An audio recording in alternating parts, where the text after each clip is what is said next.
Hey, I'm Marcus. And I'm Nick. We are working class nerds. Cue the intro.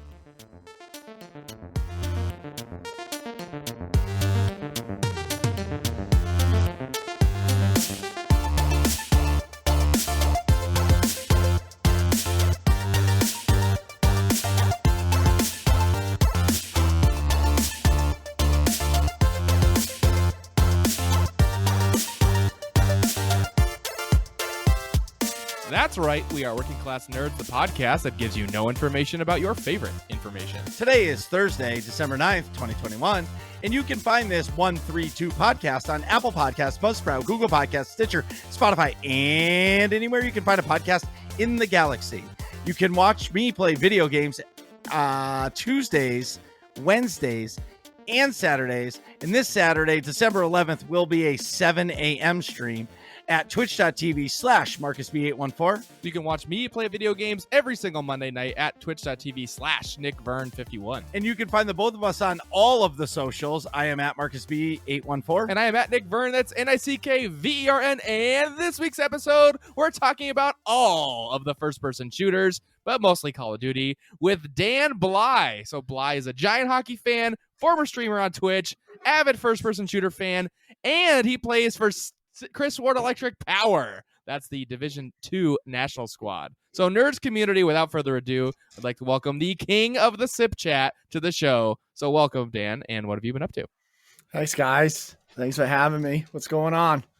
Things are good. It's a lovely Thursday evening. It is Lovely Thursday evening. It's 9:00 at night, and it's podcast night. Hey, by the way, Nick, you only Yes. stream on Monday nights? Sorry, before we get into it. Yes. Yeah. What's That's up the with current- that? Mondays that's- only? That's the current schedule. Well, I'm dipping my toe. You know what I mean? It's fucking weak, man. Come on. See, okay, so all right, so I stream 3 days a week and podcast one night a week. Right. Mhm. It takes a We love lot. that. So I have the perfect home life right now. My kids are little, so I'm fucking home. But Mhm. like Nick is never home. Right. If he's home, it's because his girlfriend's got him like wrapped up and like. Well, there you go, right Yeah, there. exactly. So like I get the 1 day a week, and like for me, it's a lot sometimes streaming 3 nights a week. Like, how many times has Nick said to me, "Hey Marcus, let's go out for a beer"? Sorry. I get asked out all the time on Saturday nights to meet some like adults for drinks, and I'm like, sorry, I can't. Why? Yeah. What are you doing? I got prior commitments. Because you can't tell. We can't tell fucking- I'm streaming tonight. Well, one of my Yeah. daughter's parents took a liking to me. Well, Daughter's wait. friends' parents? Daughter's friends' Oh, parents. hey now. Yeah, Hey, like how I are ya? coach soccer, and took a liking to me. But he's a fucking surgeon. Like Oh. he doesn't get Wait. this. Do you, We'll talk about that later. I probably know him. No, you probably don't. But anyway, Okay. I'll Well. explain later. But anyway, what I'm saying is, he's like, oh, let's go out for a drink Saturday night. That's my favorite stream night of the week. Sorry, broski. Yep, Can yep. you do Monday? I can skip Nick's stream. Fuck him. Yeah, exactly. But what I mean is, streaming, it's a big commitment. It's definitely a big commitment. And if you're gonna do it, like even if it's 1 day a week, own that day. Like rain or Yeah. shine, fucking if you got a headache and you're just like, I don't really want to do it, you still fucking click the go live button because you're gonna feel better once you do it. Yeah. Yeah, I agree, man. I think one of my like biggest things while I was streaming was, every night it was like I can't do anything else. I got to stream, and it became super stressful. I just wanted to kind of chill and hang out, or like go out with friends, or go. I had hockey practice, whatever, any of those things. Right. Yeah. So like that's for me. Do I want to stream more than 1 night a week? Obviously, yes. Do I? And like I know that streaming 1 night a week, you don't really grow your channel. So, but 1 night a week, I can commit to 100%. And like, there's no Sure. excuse except for this week when my computer's destroyed. And I think I'm going to try and stream this Monday with my laptop and see how that goes. It's gonna go terrible. Don't do It's it. going to be Okay. awful. Yeah. Yeah, it's Okay. gonna go It's gonna awful. be awful. Can And we get then an when you- IRL stream? Well, and then I could well, do you that. could you like cook some food or something, but like the Yeah. other side of that, yeah, because even if you just stream for an hour, who fucking cares? Yeah.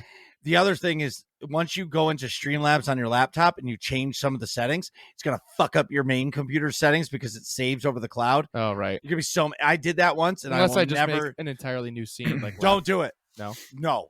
Okay. Just do an IRL stream for an hour and cook some food and just like chat with the stream.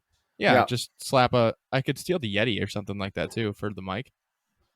Well, No, I have it. You I have could it. use your fucking like headphones, like your earbuds. Oh, that's true.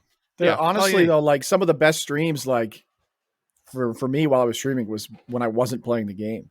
That's true. You know what I mean? Like when I was just hanging out and chatting with people, it was like the best part of it. Right. The chat makes the stream every time, no matter 100%. Excuse me, played a game or not, for sure. Yeah, I mean, you're playing the game, you're distracted from the chat, right? I mean, you got to find a balance from that, I guess. Right. But that is the hardest part. That's why we don't do live recordings of episodes. Is the chat. Because like when you go back and listen to just the audio, we're just engaging in the chat the whole time, and it's stupid because you don't know what the chat's saying. Right. Yeah. Anyways, so what games have you been playing? So, I mean, no shocker. I'm a big Halo guy. Yes. And obviously Halo Infinite just coming out. That surprise multiplayer launch. That was it's awesome. been good, man. It's been awesome. I've been waiting for a good Halo game for years and years and years. Yeah. I have, so I played the multiplayer. Yeah. It's been so long since I played Halo that it played really well, but I think it literally took me 2 hours to really get used to that style of first-person shooter because the game has evolved so much. Like first-person shooters have evolved so much versus that old style of first-person shooter of Halo. Yeah. Because they play very different. Yeah, but you're not playing it the same as of Call of Duty, you know what I mean? Where you're slide canceling and running and, it's definitely even just different. aiming down the sights. Yeah, your ADS, even grenade throwing, like everything about it is just, it is kind of cool. It's kind of a throwback. And once you Lots of remember nostalgia. how to play Halo, you're like, oh shit, like, yeah, this was dope. I remember this. Yeah. I did not quite get to play Halo Infinite. I went to not this past Monday because I missed my stream, but the Monday before is when my PC blew up during the stream, and then I got it back a little bit to finish playing Horizon Zero Dawn, and then I clicked out of that and went to open Halo Infinite, and it never worked since. So how did you blow up your PC? My power supply is just done. Well, okay, I think it's either my power supply. I feel or like my Mark is going to motherboard. give me the truth here. Yeah, no. So it is. It's fucked up. So when he last turned it off, he was not getting any USBs to work or anything. Yeah, I got my keyboard, mouse, or monitors. None of them were getting any input. I opened it up, put it in safe mode. It booted up. I shut it off, got out of safe mode, rebooted it. It worked. Yeah. What do you mean? It worked. Yep. But it was like all you could hear is Like the fans going up and down. Yeah, everything was like powering up and then powering down, and Yeah. all I had was 2 Chrome tabs open. Yeah. So to truly test this, to find out if it was the motherboard or not, I opened up 9 tabs in Google Chrome of Amaranth in a hot tub, and Twitch stream. Nice. and so that every time for like the next year that Nick signs into Twitch, It'll be it's Amaranth first. yeah, it's going to be recommended channels Amaranth, Oh, and we then love that. and then it's going to say at the bottom, do you want to continue watching Amaranth's stream that you watched for 3 hours? You know what I mean? So Great. and Nick's then over there cleaning his browsing history. right. So then, so by the time I got to like the point where I tried to search for a big giant dick to put as the wallpaper, the computer was freaking out, so I couldn't do it. I kind of failed at that. Yeah. So I'm kind of disappointed at that because I want him to turn it down. Yeah, Shut like it down as before soon it as explodes. exactly. But I'm not sure. So it's still, I personally think, well, it's definitely either the power supply or the motherboard. No doubt about it. Yeah. If it's the motherboard, I'm just concerned that the CPU might be fried Yeah. through the whole process. So we won't know until the power supply's in on Friday. I'll pop it in, and if it boots up right away and everything's fine, then we should be fine. Yeah. Well, So I ordered a new motherboard because I thought that's what the problem was originally, like Tuesday night, and that came in. Then I ordered later once I got Marcus a computer to look at. He's like, I think it's your power supply. So I ordered a power supply, but I screwed up the payment when I entered it wrong, and it took a couple days to sort that out. So now power supply is coming in, I think tomorrow. But yeah, the technology when you order something online, if like you type in the zip code wrong, it just says like payment declined. Yeah, It's well, like no, you, just let you correct the thing you Yeah, put in yeah, wrong. yeah. well, right, like if it's a good website, it'll do it right away. But like some websites, it'll say order processed. And then like 3 hours later at 1 o'clock in the morning, you'll get an email. Order declined. Right. Please fix it. And then you see that at 6 o'clock or 7 o'clock or 8 o'clock in the morning. You're like, fuck. Yeah. I got to start over again. I'm at work and my wallet's in my car. Right. And then I forget. And then it's the next day. That's right. Yeah. Where are you ordering pots from? Newegg. Oh, okay, yeah. Yeah, I have a Newegg credit card, which is nice. Dang, bro. Yes, I got Flex that. on us like that. Come on now. Well, I have 2 credit cards. I have a Capital One and a Newegg. But Good. no, the Newegg is dope for computer stuff because it's anything over $200. Any single order over $200 is 0% interest for 6 months, and anything over essentially $500 is 0% interest for 12 months. So that's how I did that I applied for the credit card when I first got this laptop because it was like $1,300 or something, and I just paid it off in like 4 months, and boom, done deal. Then same thing with my my pre-built desktop. That was like $2,500 almost. Well, like $2,300, and then I bought a monitor too. But still, yeah, I'm finishing paying it off next month. So that'll all be paid off next month. Yeah. Well, the laptop was done in 4 months. The computer I paid off like 80% of, and then I moved out of my parents' house, so I became poor. So the payments for that are a lot smaller. but yeah, you guys better get the email Newegg right now for a sponsorship after that ad read you just did. That's a good point. No kidding. But yeah, so a lot of Halo Infinite. So yeah, back to that. Circling back, I've been enjoying a lot of Halo. The campaign I started last night, I couldn't stop playing. Jacob was saying it's awesome. The campaign. It's pretty dope, man. It's definitely different from older Halos, but still have that same Halo vibe to it as the classic ones. Is it pretty sandboxy or like open world with side quests? I mean, and stuff? you could like there's a ton of side quests, but like some of the coolest things is just like, hey, I want to climb this mountain. And like, let's see how high I can go up this mountain randomly. Like at the top, there was a grunt just standing out there in the middle of nowhere. Like, why is he up there? Like nobody should ever be up there. Like, you know what I mean? Like shit like that is funny. But yeah, so Halo and I still ripping Valorant a lot. That's awesome. Obviously the Valorant Masters, or is it Champions tournament going on right now, and it's been fucking crazy. It's the biggest Valorant tournament of the year. That's awesome. Yeah, I never played Valorant. From what I understand, they compare it to CS:GO. Yeah, CS:GO, but with like characters that are specialists and have abilities like Overwatch, kind of. Yeah, it's a very much Counter-Strike. Everything about it is Counter-Strike with the, Overwatch mixed in to it, with the hero-based Counter-Strike is the perfect way to describe it. Yeah, that's awesome. So Nick, what have you been up to this week? Well, my PC's still broken. I didn't get the power supply in yet, which I just talked about. Bly, have you been watching any Hawkeye? I don't know if you're into Marvel stuff. I haven't, man. Is it any good or what? Hawkeye is good. Have you watched any of the Marvel shows yet? Yeah. Oh yeah. I think I've seen everything except for Black Widow and Hawkeye. Okay. Black Widow ties into Hawkeye. That's not a great watch, I will say.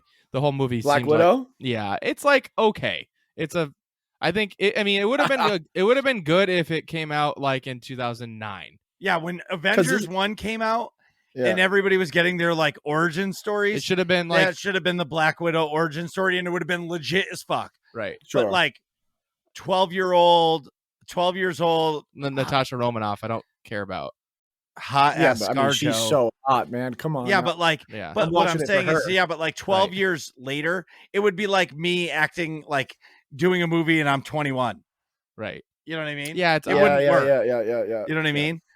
Yeah, I mean, her story just doesn't interest me at all. I think that's probably why I haven't watched it. Yeah, it doesn't. I mean, it does tie the post-credit scene in that movie ties directly into Hawkeye, specifically directly into the episode 4, which I just watched. And I won't spoil it because Marcus has not watched it yet, and he's into it. But yeah, of all I would say it's hard to rank the shows, right? Like WandaVision, I would say WandaVision and Loki are like 1A and 1B. WandaVision was wicked cool because it was the format is so crazy and like not done before.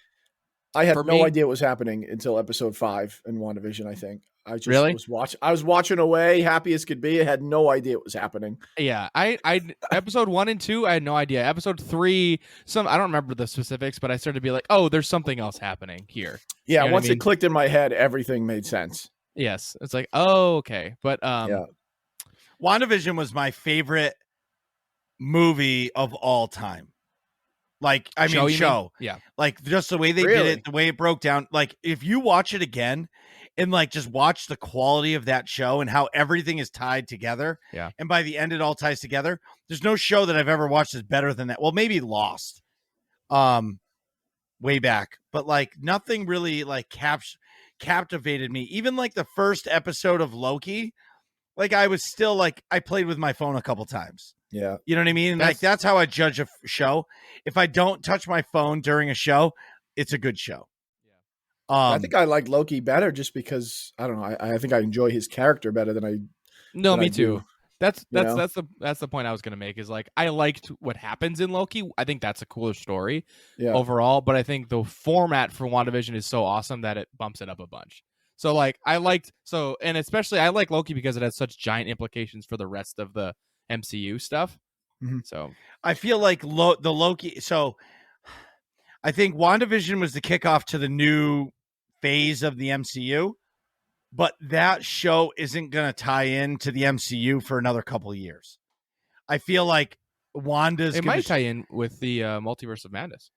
Well, a couple of years later, right? No, that's in the spring. WandaVision came out a couple of years ago. right? No, it came out in 2021. Yeah, WandaVision came out WandaVision? this year. Yeah. It was Yeah. 2020, I thought. No, 2021. It It was supposed to come out 2020. Hold on, please hold. that's I a thought it Disney was this Plus, winter. right? No, that was last year, man.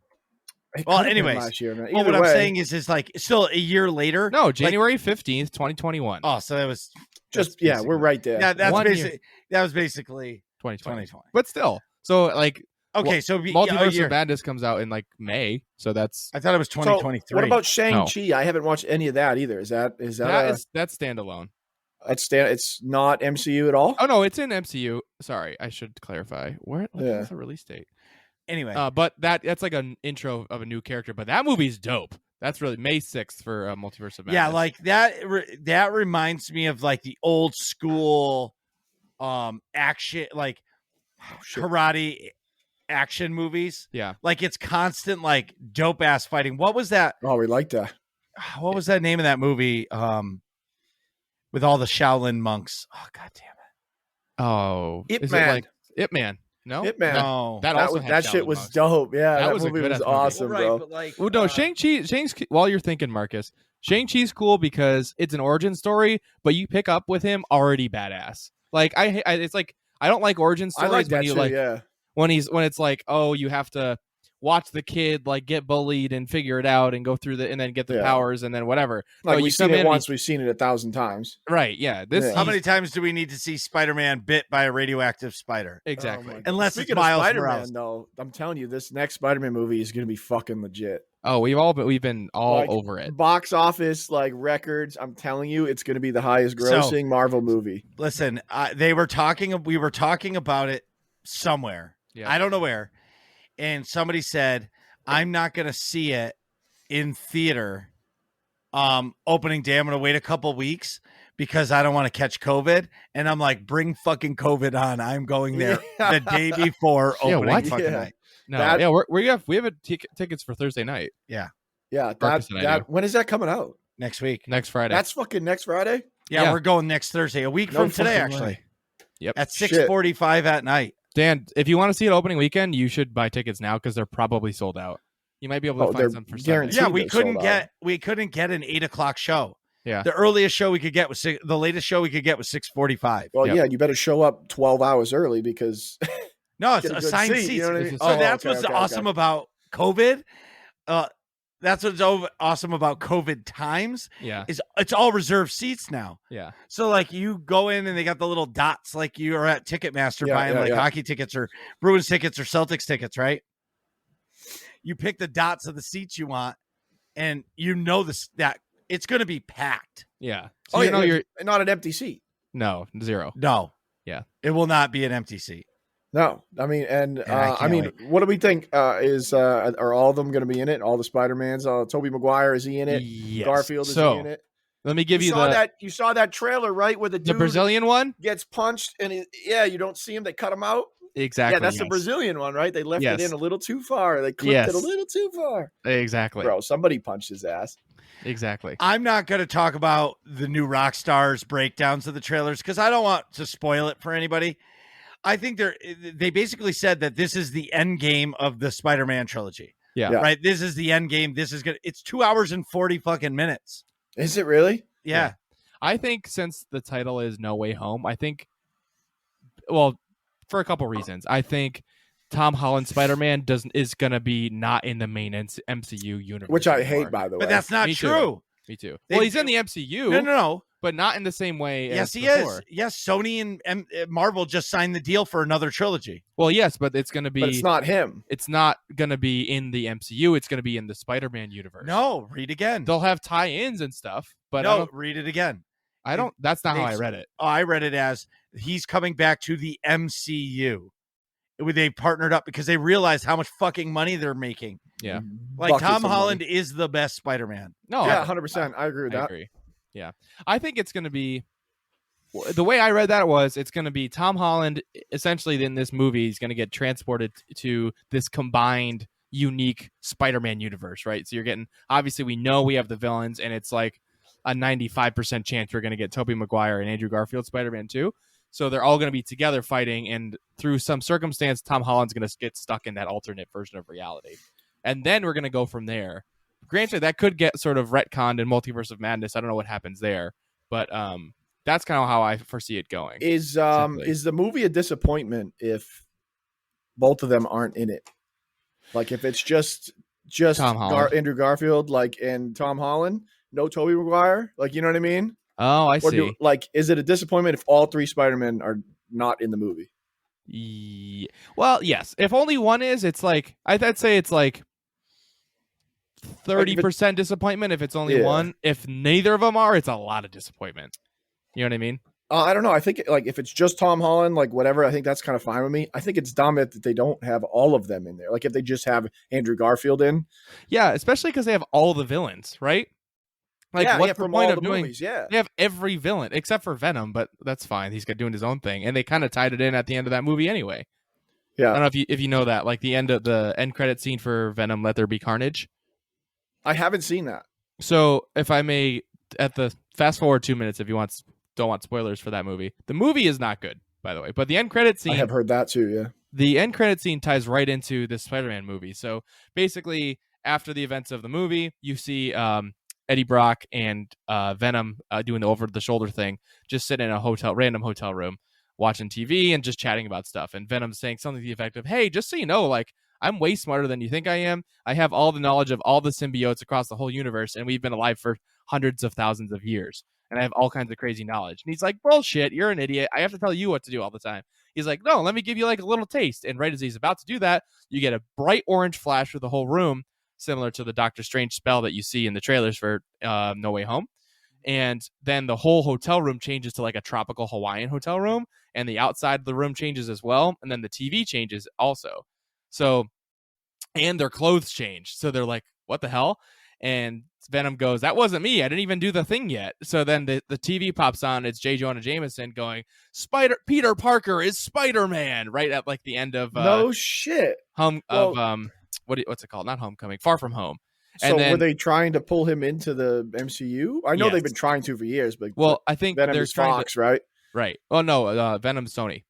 Sony, yeah. Yeah, but basically that's my point is I saw an announcement that Sony's trying to make their own Spider-Man extended universe type of deal. Yeah. So I did they're see like that too. So I think that's what this movie's doing, is making this Spider-Man extended universe. Now my thought was, yes, Tom Holland still is this is all canon for the MCU as a whole when there's like multiple MCU universes, but I don't think he's going to be in that same main like universe with all the other sort of Avengers with, you know what I mean? Like he still exists. Yes. Right? He still exists. His universe maybe, or right. It's like an alternate version of the main quote unquote MCU is how I took it. It's going to get confusing, I think, pretty fast. Oh, I don't for know sure. about you guys. Yes. Anytime any sort of time travel in multi-universes gets Happens. involved, Yeah. it confuses the shit out of me real fast. Me too. I just think it's going to be a big mistake if Sony doesn't let Spider-Man be in the MCU. Yeah. Because right now he's probably the most popular character in the MCU. Yeah, I agree. Yeah, agreed. You know, Agreed. and in this new movie, I think Happy dies. I think Happy's going to be the one that dies. I know. Don't tell me that. I just want him to get laid. Well, somebody's He's been gonna die. getting laid. Yeah, Come on. He's been MJ's getting not. some. He's been getting. Yeah, Aunt May and him have been fucking for the whole trilogy. Because they already knew each other in the first one, I think, right? Yeah, but I like that they made him. I like that they made her real hot in this one. Oh yeah, she's Instead way of this younger. old, like crippled old lady. Like She starts like fucking Tom babe. Holland's 18 and she's like 38. yeah. It's like, how did that happen?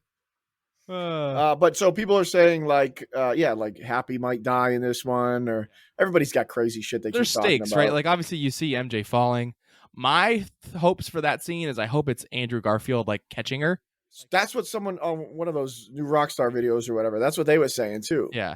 Well, like, see, it shows that like Tom Holland Spider-Man has a bunch of different costumes, and one that he's wearing has funky gloves. It's like you see the one that he's wearing. Yeah. But like they could easily just change that to the Andrew Garfield suit's glove. Because there's You know like what I a mean? weird cut in the trailer. Yeah, it's funky. Yeah. There's a lot of weird cuts. Okay, so talking about all these trailer breakdowns, Yeah. don't you wish you never watched the fucking trailer? Yeah, and you just went and got and saw it blind? Well, I don't mind the trailer, but They show too going much. back and I watched like all these people talking about it because I'm I have 18 YouTube tabs open and I gotta watch them all. Yeah, of course. Yes. I'm But the the same way. trailer, I mean, I don't know. They happen so fast and they're so quick that you miss a lot of stuff. At least Yeah. I do. I do too. Really dope. Yeah, I'm not sure. Right. I wish I didn't watch the trailers because going in blind, it would just be amazing. Yeah, I think you have a point for the movies. I really do like the especially new Rockstars breakdowns for like shows after the episodes. Yeah, because it's like yep. It's a little more calculated. Like in the movie, they shoot the movie to shoot the movie. They don't really think about shooting a trailer. You know what I mean? So then Right. they have to like mishmash a trailer together after the fact. So like that's less calculated, and they can reveal stuff that might actually be legit. Whereas like if they're in an episode of the show, like for example, like the breakdown for episode 3 of Hawkeye doesn't really give away giant stuff in episode 4 because it's purposefully it hiding hasn't things. come out yet. It hasn't come out yet, right? So how can they spoil something for episode 4 if it's not here? Right. So like they can speculate and they can guess, but they're not not right. I just think they give out too much in trailers. Yeah. A trailer should be 10 seconds of showing fucking Tom Holland shooting a Spider-Man, Octagon, Doc Ock's arm, done. Just lit it at that big fucking Spider-Man No Way Home. Leave it there. Everybody's going to be like, what the fuck was that? Yeah, Done. like the teaser was basically that. Well, right. That's what I'm saying. And there's been 7 fucking trailers and everyone gives And, like, more away. Ad promos and for Yes. And for it's just like, Nike oh my or God. It's Now you all can building get- the hype train, Well, right. Yeah. But now you can buy the G Fuel Spider-Man Flavor. G Fuel. Yeah. What does That that sounds taste cool. like? Spider webs. All right, Nick, what the hell is Good Mythical Morning? dude. So I used to love this YouTube show, Good Mythical Morning. It's like completely wholesome. It's these 2 dudes, Rhett and Link, just like doing random shit, usually involving food. It'll be like blind spicy chicken sandwich taste test from like 6 different fast food places, and then they rate them and try to guess which one was which, and they get it wrong all the time. We should do that.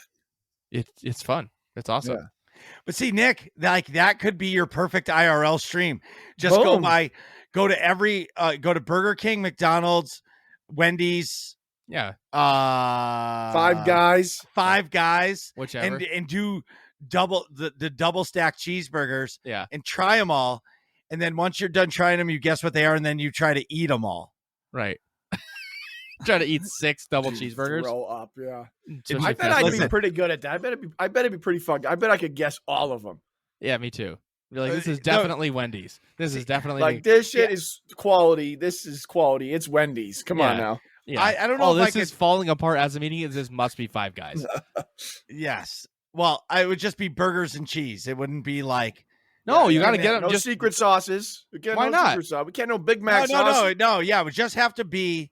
Yeah, it would just be the Ooh. burger and cheese, no ketchup, no nothing. That's Because a good like, point. because I feel like, you can tell. yeah, because still. if you bite into a McDonald's cheeseburger and that pickle's in there, That's true. just oh, like with the pickle, yeah, 100%. right, just like if you're eating a Burger King cheeseburger You got because the real mustard. lettuce. No, the mustard, Oh. no cheeseburger. Oh yeah, Like their mustard tastes like nobody else's mustard. that's true. And then Wendy's is just Square burgers. You can Heaven. bite the corner. You'd feel yeah, it. I mean, it's a square. Like it's fucking heaven. That's just true. give it away, you know. Yeah. They got the just like how you unwrap it too, like the. Oh yeah, the the- crinkling. It's the- like a way different.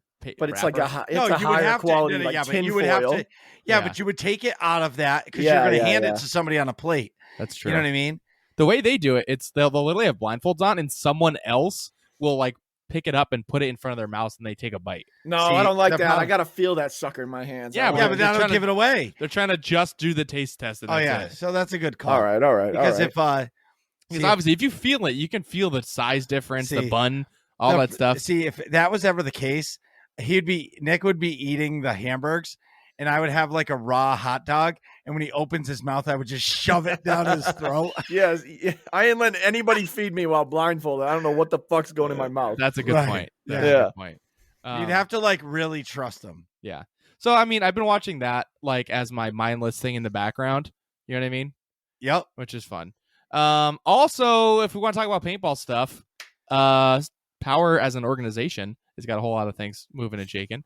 So we've got obviously the Division 2 team is rolling away with their national events. We had a big old tryout this past weekend, which was pretty awesome. We had like 30 people show up. Dan, I don't know how much you've heard about it. I actually haven't heard much. I probably should have made it down there to come take a look. No. It doesn't matter. No, what are you gonna do? no way. real- Yeah, You're December means Dude, 30 off degrees? season. Yeah. Yo. No. Off season. Yeah. Not required. Now, if they called and said, hey, D2 team is going to meet at Five Guys for burgers and fries, that's a different story. Right. But off season. Yeah, There's no. no way Yeah. you're running and diving in frozen ass ground. Yeah, but See, also but that's the problem. It's We not gotta- March. It's not March. March In is different. You're right. March you're is right. the season is on. yeah. Like if Yeah. there's ice on the ground, you're fucking sliding on it. Like we'll be practicing in February for Yeah. possibly the Florida tournament in the first week in March, right? Like No, it's second week. It's like second the- week in March, right? So we're going to be practicing at the end of February. Yeah, it's It's gonna cold be as shit, man. it's and we go to flashback Florida to- in 90 degrees. Like flashback to UConn. Well, what sucks too is Boston Paintball closed their indoor facility. Fuck that. yeah, place. I mean I'd rather that place play on the sucked anyways, on the- but Yeah, the but I plowed- don't give a fuck what you guys say. Going there on a Sunday morning in the dead of fucking winter and playing 5 points just to shoot your gun and just to play be it, warm. yeah, and just be warm and like just shoot a couple lanes. It was fucking awesome. No, yeah, I enjoyed it. But Lang it was and I used to expensive go as once shit. a But year. like, yeah, yeah, $70 a case. Like, what are you doing, Uh, man? yeah, but Yeah, you're playing 3 points. Everybody buys a case and it's enough. Yeah. I mean, you can't play like real points indoors because it just doesn't. You can't hear. It doesn't anything. work. You can't hear a damn thing. You can't Well, see I- any. I'm actually holes. going to disagree. Yeah. The Russian Legion, they fucking play indoor year round. The only time They they actually play outside, do, yeah. the only time they play outside is at national events or when they're practicing against another pro squad. They 'cause do it have a dope snows facility. 364 days a year in Russia, so they have to. Yeah. They have to play inside. So And have you they- seen the picture of that facility though? Like they have the lighting in there is incredible. Of course. Oh, that's nice. Like, it's not a dark old warehouse. Like Yeah. we can't see shit. Well, doesn't Putin sponsor the team? Well, so yeah, they it's do it's have from Russia. government funding, yes. They are Everything is funded. government funded. Yeah. Or So I mean, we could be just making this shit up, but that's what everybody We says. are making this shit up. Yeah. Yeah. I mean, it's Um, fucking paintball. We make everything up. what was I going to say? Oh, so yes, there's like 30 people tried out. I think the Division 2 squad picked up 2 people. And it's announced. We didn't pick anyone up yet. We got them. We call backs. Yeah, you got called. You got 2. Well, okay. So basically, you said you had one that you already was on the team before, Chan. Chan played World Cup with us. Yeah. Right. So he was like kind of already there. So it wasn't a real tryout, but then there's 2 additional folks that got callbacks. Yes, that correct. I do not have the confirm, but I know they got called back. Yes.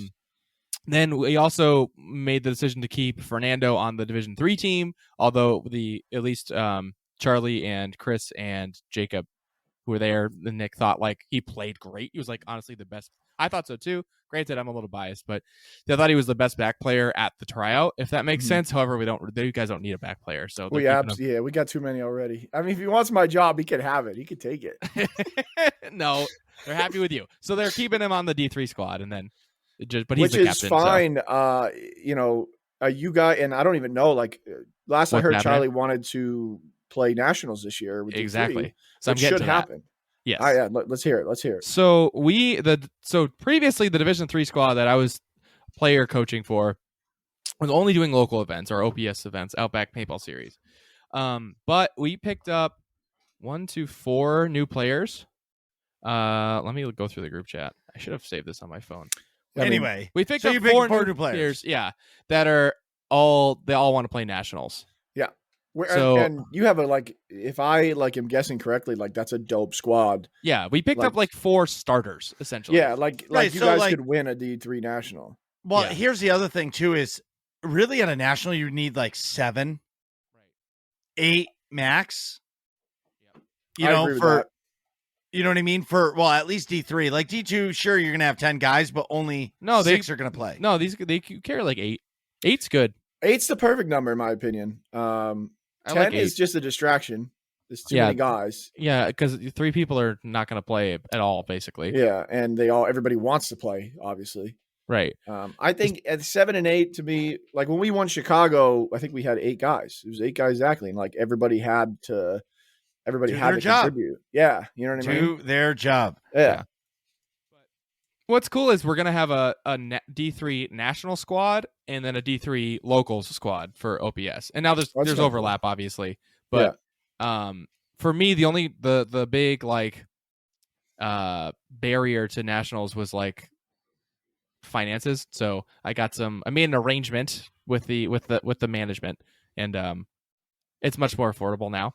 And I contributed to.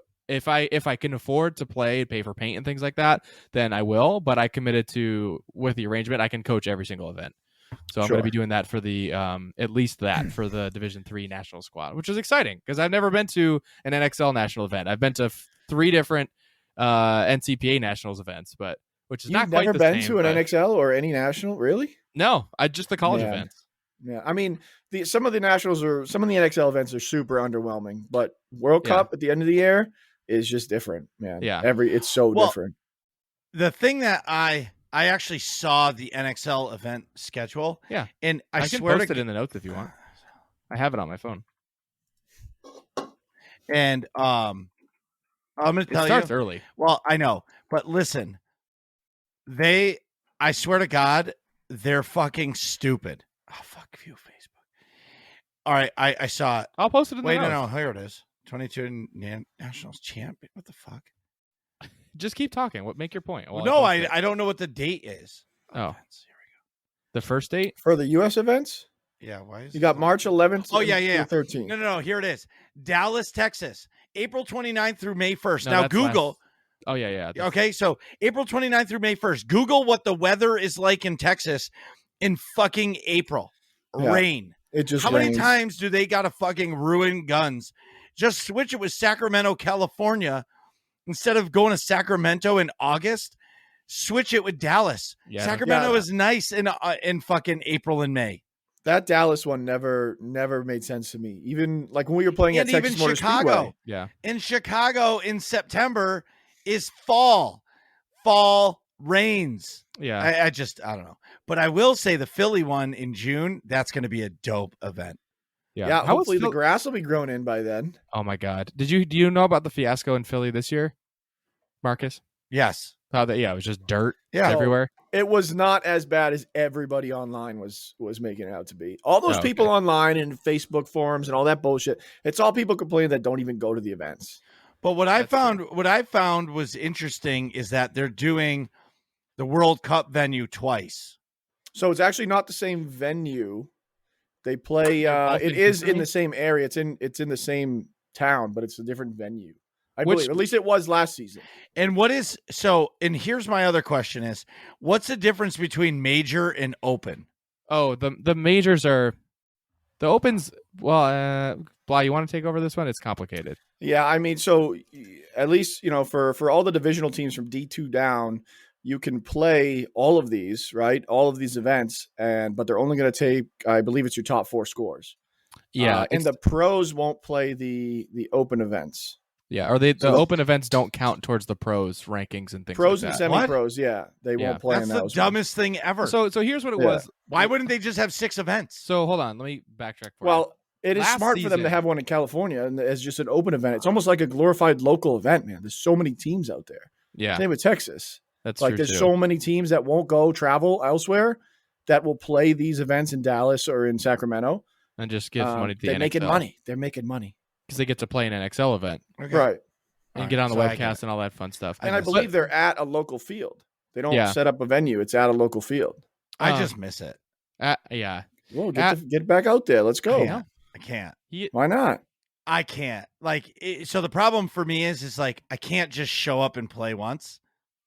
I have that competitive gene. That's everybody. And if I can't practice every week, you know what it is. Like I know that if I played every week and you're running across me off the break, you're done. Gone.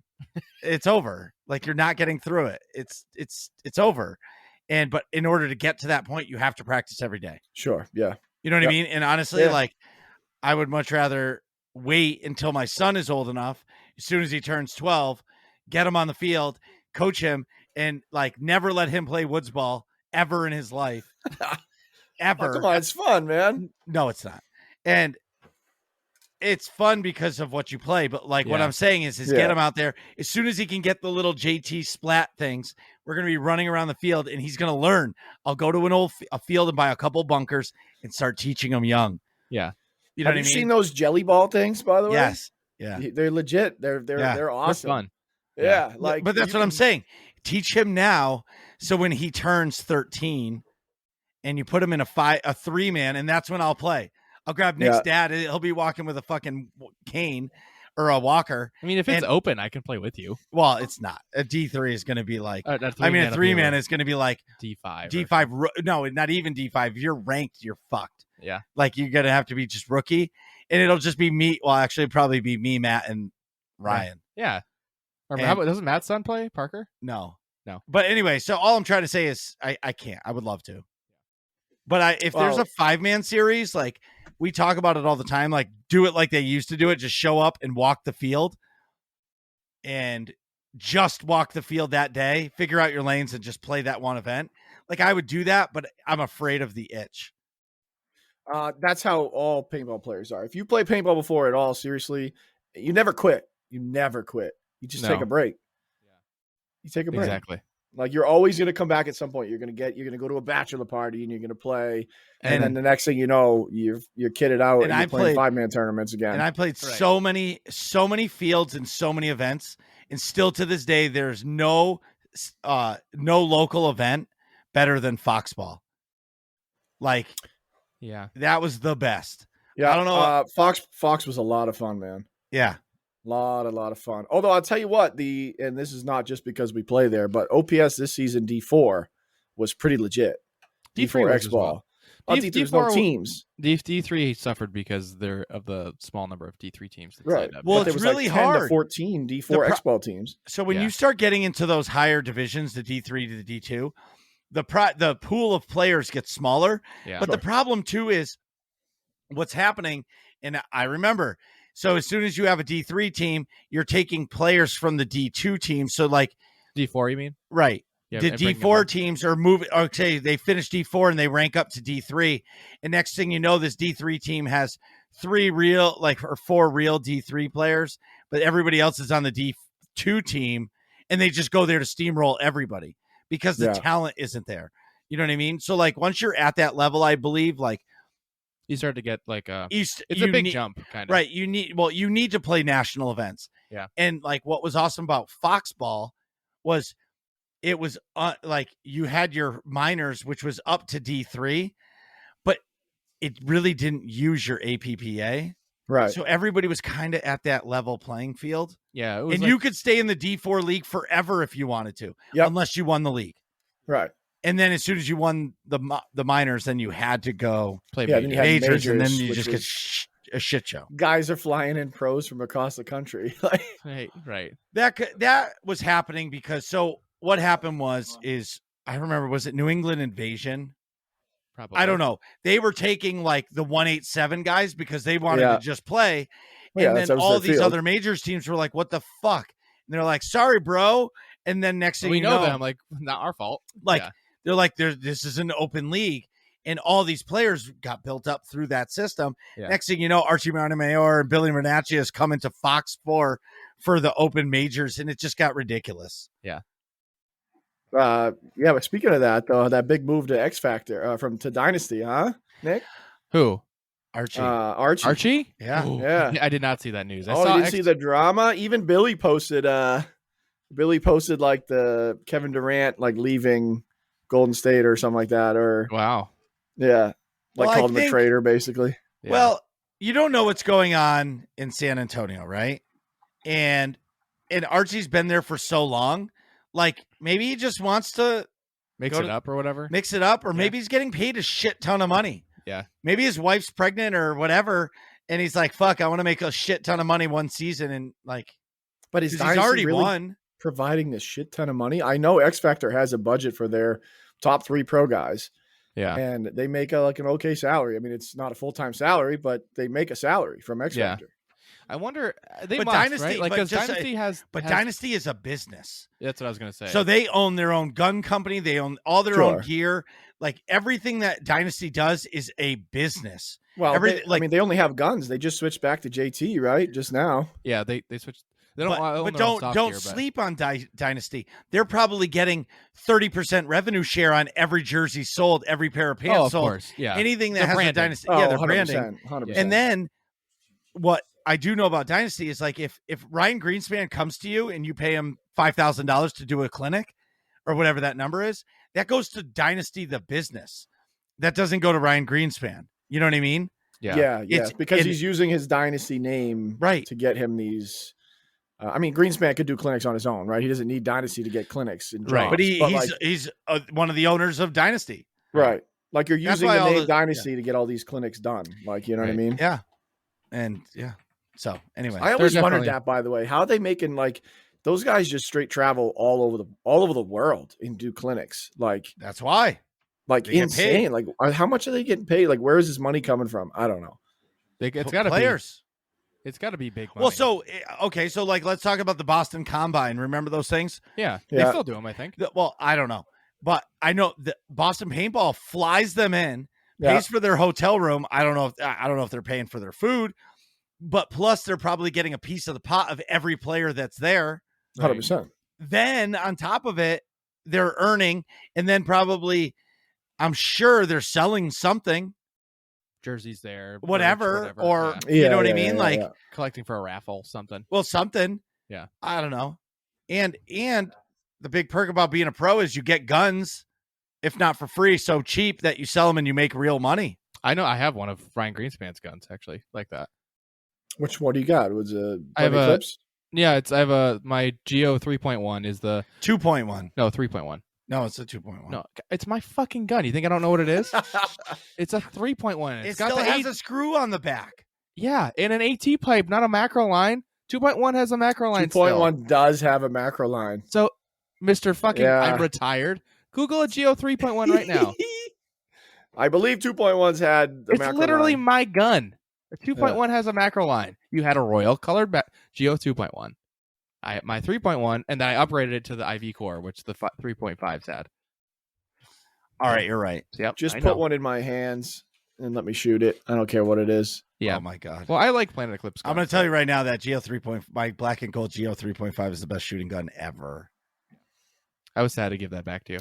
We just tried to get custom CS2s, power CS2s, but Yeah. Did that spill over? no, they won't do them. We just heard back. Actually, they're not making any CS2s right now, so they Wow. could do Geo 4s or Duh. LV What are you or waiting for? LVs. The No. Geo 4 is No. the Geo series is the greatest gun ever Yeah, made. but a CS2 is Uh, also a Geo. It's It's not. a better just- Geo. It's a better Geo. I I like Yeah. So I had a I don't remember what I shot before, but Yukon was always planted Eclipse guns and it was always Geos. But I should say when I was playing, it was all Geos. But so I love that line. And I had my 3.1 forever. I shot Marcus's 3.5 for a few seasons too. But after shooting a CS2 for a whole season, I definitely prefer the Gamma Core in the CS2. It's a lot softer shot, and it just feels better when you're shooting it. Personally, I mean, I've always been an LV guy, ego guy. So yeah, I mean, you know me, Nick. I have my LV, but I'm thinking about selling it. I mean, yeah, go for it. I like a CS2. That's my favorite, personally. But if I do sell it, I'm buying a CS2. That's the only gun I would switch off of my LV from. Yeah, I don't like an LV platform. I had an LV one, and I did They're not so like smooth, it. so smooth. I don't. It's distracting. I used to have a poppet valve gun. I had a Bob Long Vice back in the day that I loved. I shot the shit out of that thing, but I don't like now. After shooting a Geo with like that closed bolt, I have like the bolt going back and forth is distracting and it messes with me. I like it, man. Yeah, it gives it that little bit of different, longer. Your front hand is like way higher than your backhand on the gun, and it because I like to shove my front hand like super high against the barrel. Yeah. So I can't believe they still have the AT pipe on that fucking thing. I know. Like, can we get rid of it, please? Yeah, they must have some crazy engineering problems. They're fucking working on it. It's coming. It's coming. Well, anywho, so I committed to 4 NXL events to bring it back, which is cool. That's really happening? I haven't talked to Charlie, Chris. Really, actually, Chris texted me today. I definitely owe Chris a bunch of money. So he's like, "Can I get paid? Can you pay me back?" And I'm just like, "I got you." Yeah. Charlie was like, "Look it. You can stay in my fucking hotel room. Then you don't got to pay for hotel rooms." And then he goes, "And Chris will pay for your food." and Chris is like, "What? Okay, whatever." And I'm like, "If you can do that, that's fine. I'll pay for flights." So are you just strictly coaching now? If I can afford the paintball part, then I will play paintball. But if I can't, then I can commit. Hey, I can get a flight over to these 4 events. Well, you know what I mean? I'll tell you what. Right now, if it wasn't for Chris, I would 100% not be playing. No, Chris does the way I am. Tremendous service to the whole program. Yeah, 100%, man. Like, I owe him a lot. Like, just like the amount of paintball I've been able to play, the amount of traveling we've done, like the places we've gone, people I've met, like it's all thanks to him. You know what I mean? So exactly, forever grateful. Shout out to Chris Ward and Chris Ward Electric. Shout out Chris Ward and Charlie. We love Charlie. And Charlie's like. So is Charlie playing? Charlie is playing / managing. He's playing. Yeah, he's playing on the D3 squads. Both of them. So was it Charlie, Nico, Fernando for the national squad? It's Charlie, Nico, Fernando. Well, hang on. Let me pull up the roster. Enrique Gonzalez. Enrique. Yep, Enrique's friend. Enrique. Please hold. Let me not screw this up. Who's Enrique's friend? Enrique's friend Tim Schenke. Dan? Oh, I don't know who that is. I didn't meet him until the tryout. Yusuf Cesar also. Oh, Yusuf's back, huh? Yes, sir. So Yusuf and I go way back with Marcus. Yusuf's a good kid. He played one event with us 2-3 years ago. Vegas. Yes. He played Vegas with us. He played pretty good, actually. It wasn't bad. It was a bad event for us, but he played all right. Yusuf's a great dude. Yeah. I always but you know what? He just kind of disappeared from us. Like, he played Vegas with us, and then all of a sudden, no one heard from him. That's odd. And then 2 years later, we're in Philly, and just waves. Like, oh, hey guys. Hey.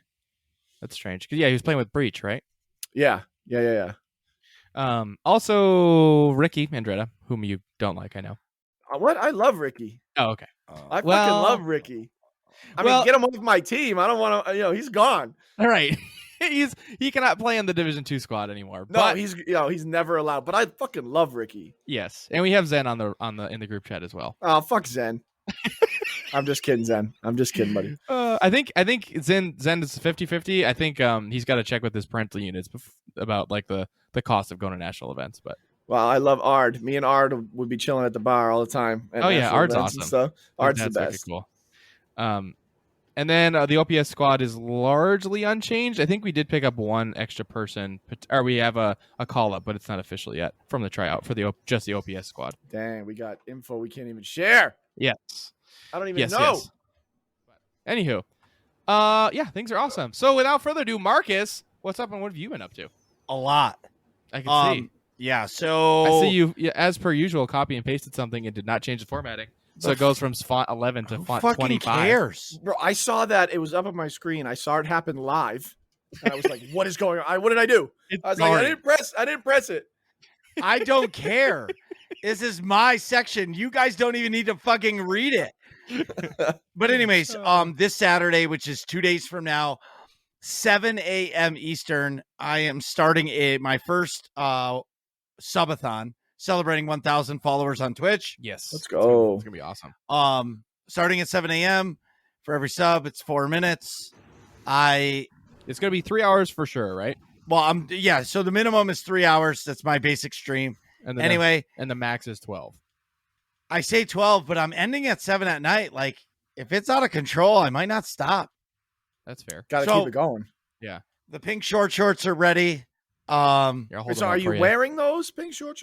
Oh yeah. Yeah. Hold them up. It's not getting recorded, so Well, I don't care if it is. show Bly. I want to see him. How short are we talking? What is it, like a Marcus 5-inch is- seam? What are we talking here? That's probably a 7-inch seam, but Those don't look that short. yeah, but on Marcus they'll be short. That's Fucking Marcus pasty white is guys hanging out. Yes. yeah. Yeah. So They're looking into like, hey, there's a piece of gum stuck to my leg territory. yes. Yeah. They're definitely short. Like when I put them on, I was like, oh, fuck. Like I'm not even going to be able to adjust. So anyway, so that's coming. I'm super excited for it. I've had some people reach out and say, look, I'm going to be with you from the beginning to the end. And I'm like, wow, that's amazing. I've only done one 12-hour stream before, and that was absolutely insane. And it was absolutely draining because I went like 2 p.m. to 2 a.m. That's rough. Wow. It was rough. I Like think those the last AM 2 hours, like I stay up, like I'm up early and I go to bed really late, but the 2 a.m. thing was tough because my brain like shuts down at midnight. Yeah, you might be awake Because normally, I get but up not. at like 6:30. I'm up. I get out of bed at like 6:45. I'm at work by 7:30. And like I come home from work at like 5:30, and I'm with my kids till they go to bed at 7:30, and then I stream at 8:30. And I'm up until midnight every night. Yeah. So like my mindset is always like, okay, it's midnight, going to bed. And now like streaming from 2 to 2, it was those last couple hours, I was like, ugh. Yeah. But it was awesome. During the stream, one of my friends showed up with Starbucks. Like it was like a power pack. It had like a hard-boiled egg, some like almonds, and like it was like a Starbucks food power pack. Ate that, and he brought me a coffee. It was fantastic. That's awesome. Yeah. Who was it? Who stopped by? Steve, Dad Life. Oh yeah. Dad Life 360. But Yes, anyway, yes. so that is awesome. So then this week, Destiny 2 did not delay their content release. And as you guys know, I didn't really play Destiny for the past couple weeks, but the new content dropped. Day one, we went to the Grasp of Advice. No, Arice. Avarice? What would you say? How would you I would say say Ava Rice. that? Ava Rice? Avaris? Avaris? Yeah, that Sure. sounds like a mythical name. Yeah. So, Avaris. anyways, it says plunder through a new 3-man player dungeon inspired by the famed Cosmodrome loot caves of yore. Earn new armor and reveal the tales of riches and regret as you follow an adventurer who traded his humanity for treasure. And when you do it, you get a new rocket launcher, which is called the Galahorn. And let me tell you, that fucking gun is dope. Got it day one. I streamed probably like 4 hours. It took us to do it, but like the dungeon starts off, it's almost like a fun house. Do you know what a fun house is? Yeah, Yeah. with the weird mirrors and stuff. Like weird mirrors and like traps and shit. Yeah. Well, you like click on these buttons, these fucking spikes come through, and I must have died like 100 times. It was awesome. I fucking love Destiny.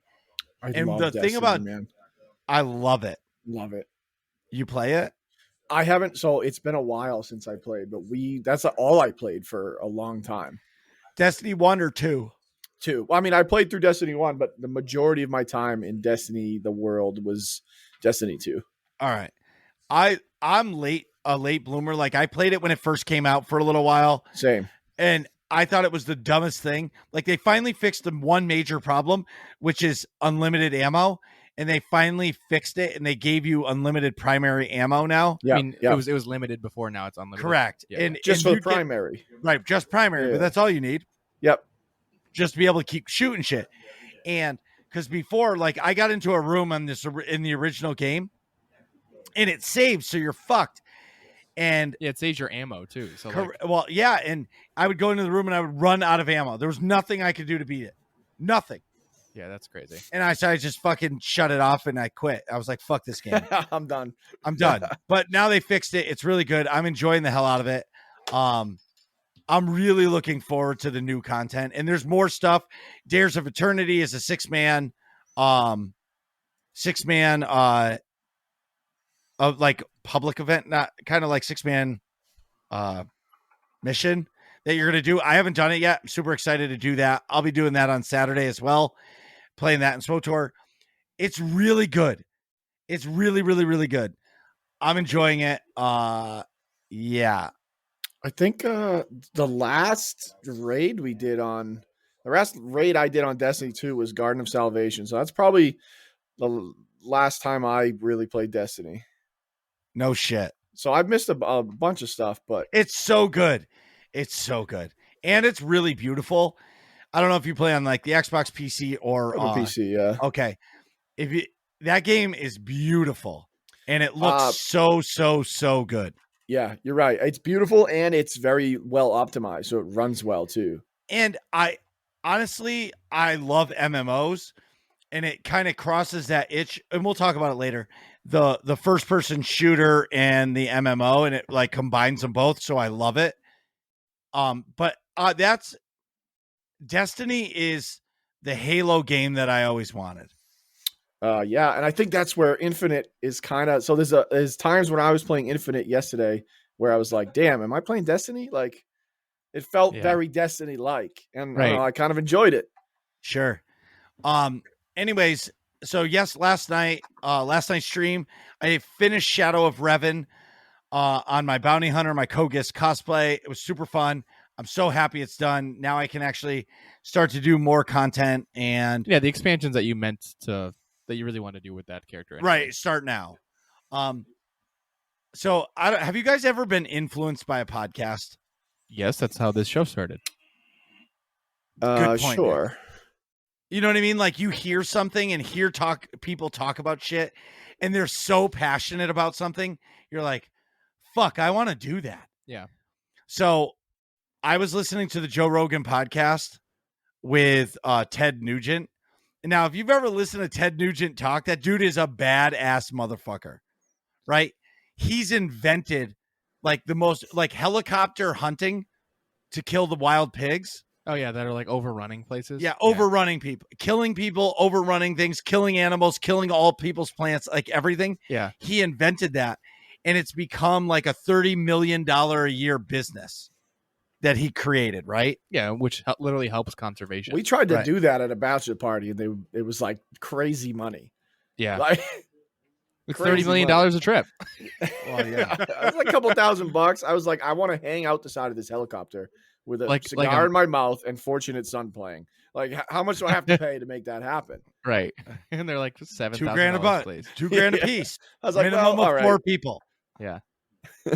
But it's got to be hard to shoot an animal from a moving fucking helicopter. Yeah, like I don't care how many bullets you have, like that's still hard to do. It's hard to hit shit like while you're standing still. Like exactly. I can imagine from a moving helicopter. No thanks. Yeah, and imagine if you get just one break of a paintball inside the barrel. Those fucking balls don't ever go straight again. Actually, I don't know if like paintball gun technology is better, but I feel like I shoot through my brakes pretty good now. Same.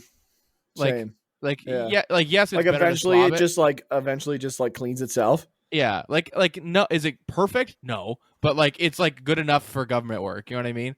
Like if you gotta shoot somebody, are you gonna shoot great off the break with broken shit that you shot through? No, but like if like midpoint, it's fine. You know? Sure. Well, yeah, this times guys are shoving squeegees down their barrel for 45 seconds. I'm just like, stand up and shoot, please. Yeah, that doesn't matter. Yeah, no. Fuck that. sometimes if you get a really bad break, you might as well just walk off the field. You're better off sticking the squeegee in there and taking the 45 seconds to do that, because then you can actually shoot. Like, I've run up to bunker somebody and my barrel was so clogged, the ball went boop, boop, boop, boop, everywhere but that guy, and he shot me out. And I'm like, motherfucker, never bunker a guy again. You saw Vern. I don't know if you saw the video with Greg with his half his barrel off, and he shot that guy at World Cup. No, I did not. You haven't seen the video that Enrique just put out? No. Oh, I'm not in the same group chat as you. I mean, it's all over social media. I also have that muted. Dude, I've had a crazy week.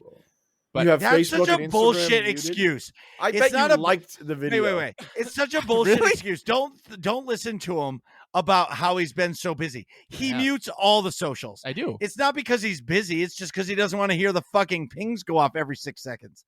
Right. He might 'Cause I'll be go busy. live. I but can't yeah. blame him there. Yes. Muting socials is okay. Where did Enrique But anyway, post it? while you're looking at that, December 23rd, which is what, 2 weeks from now, 3 weeks from now? Oh, I got it right here. 2. 1, 2. Yeah, 2 weeks from now, on December 23rd, that we are going to be doing our 4-year celebration show. We're going to be live on Twitch, and we're just going to be drinking beer and just hanging out like we are right now. There's going to be no structure to the show. We're just going to hang out with everybody and celebrate Christmas and drink beer and Love that. I'm super looking forward to that. And so Nick and I have agreed. So we usually buy each other like real Christmas presents. Yep. So this year we're going to buy each other $20 worth of scratch tickets each. Mhm.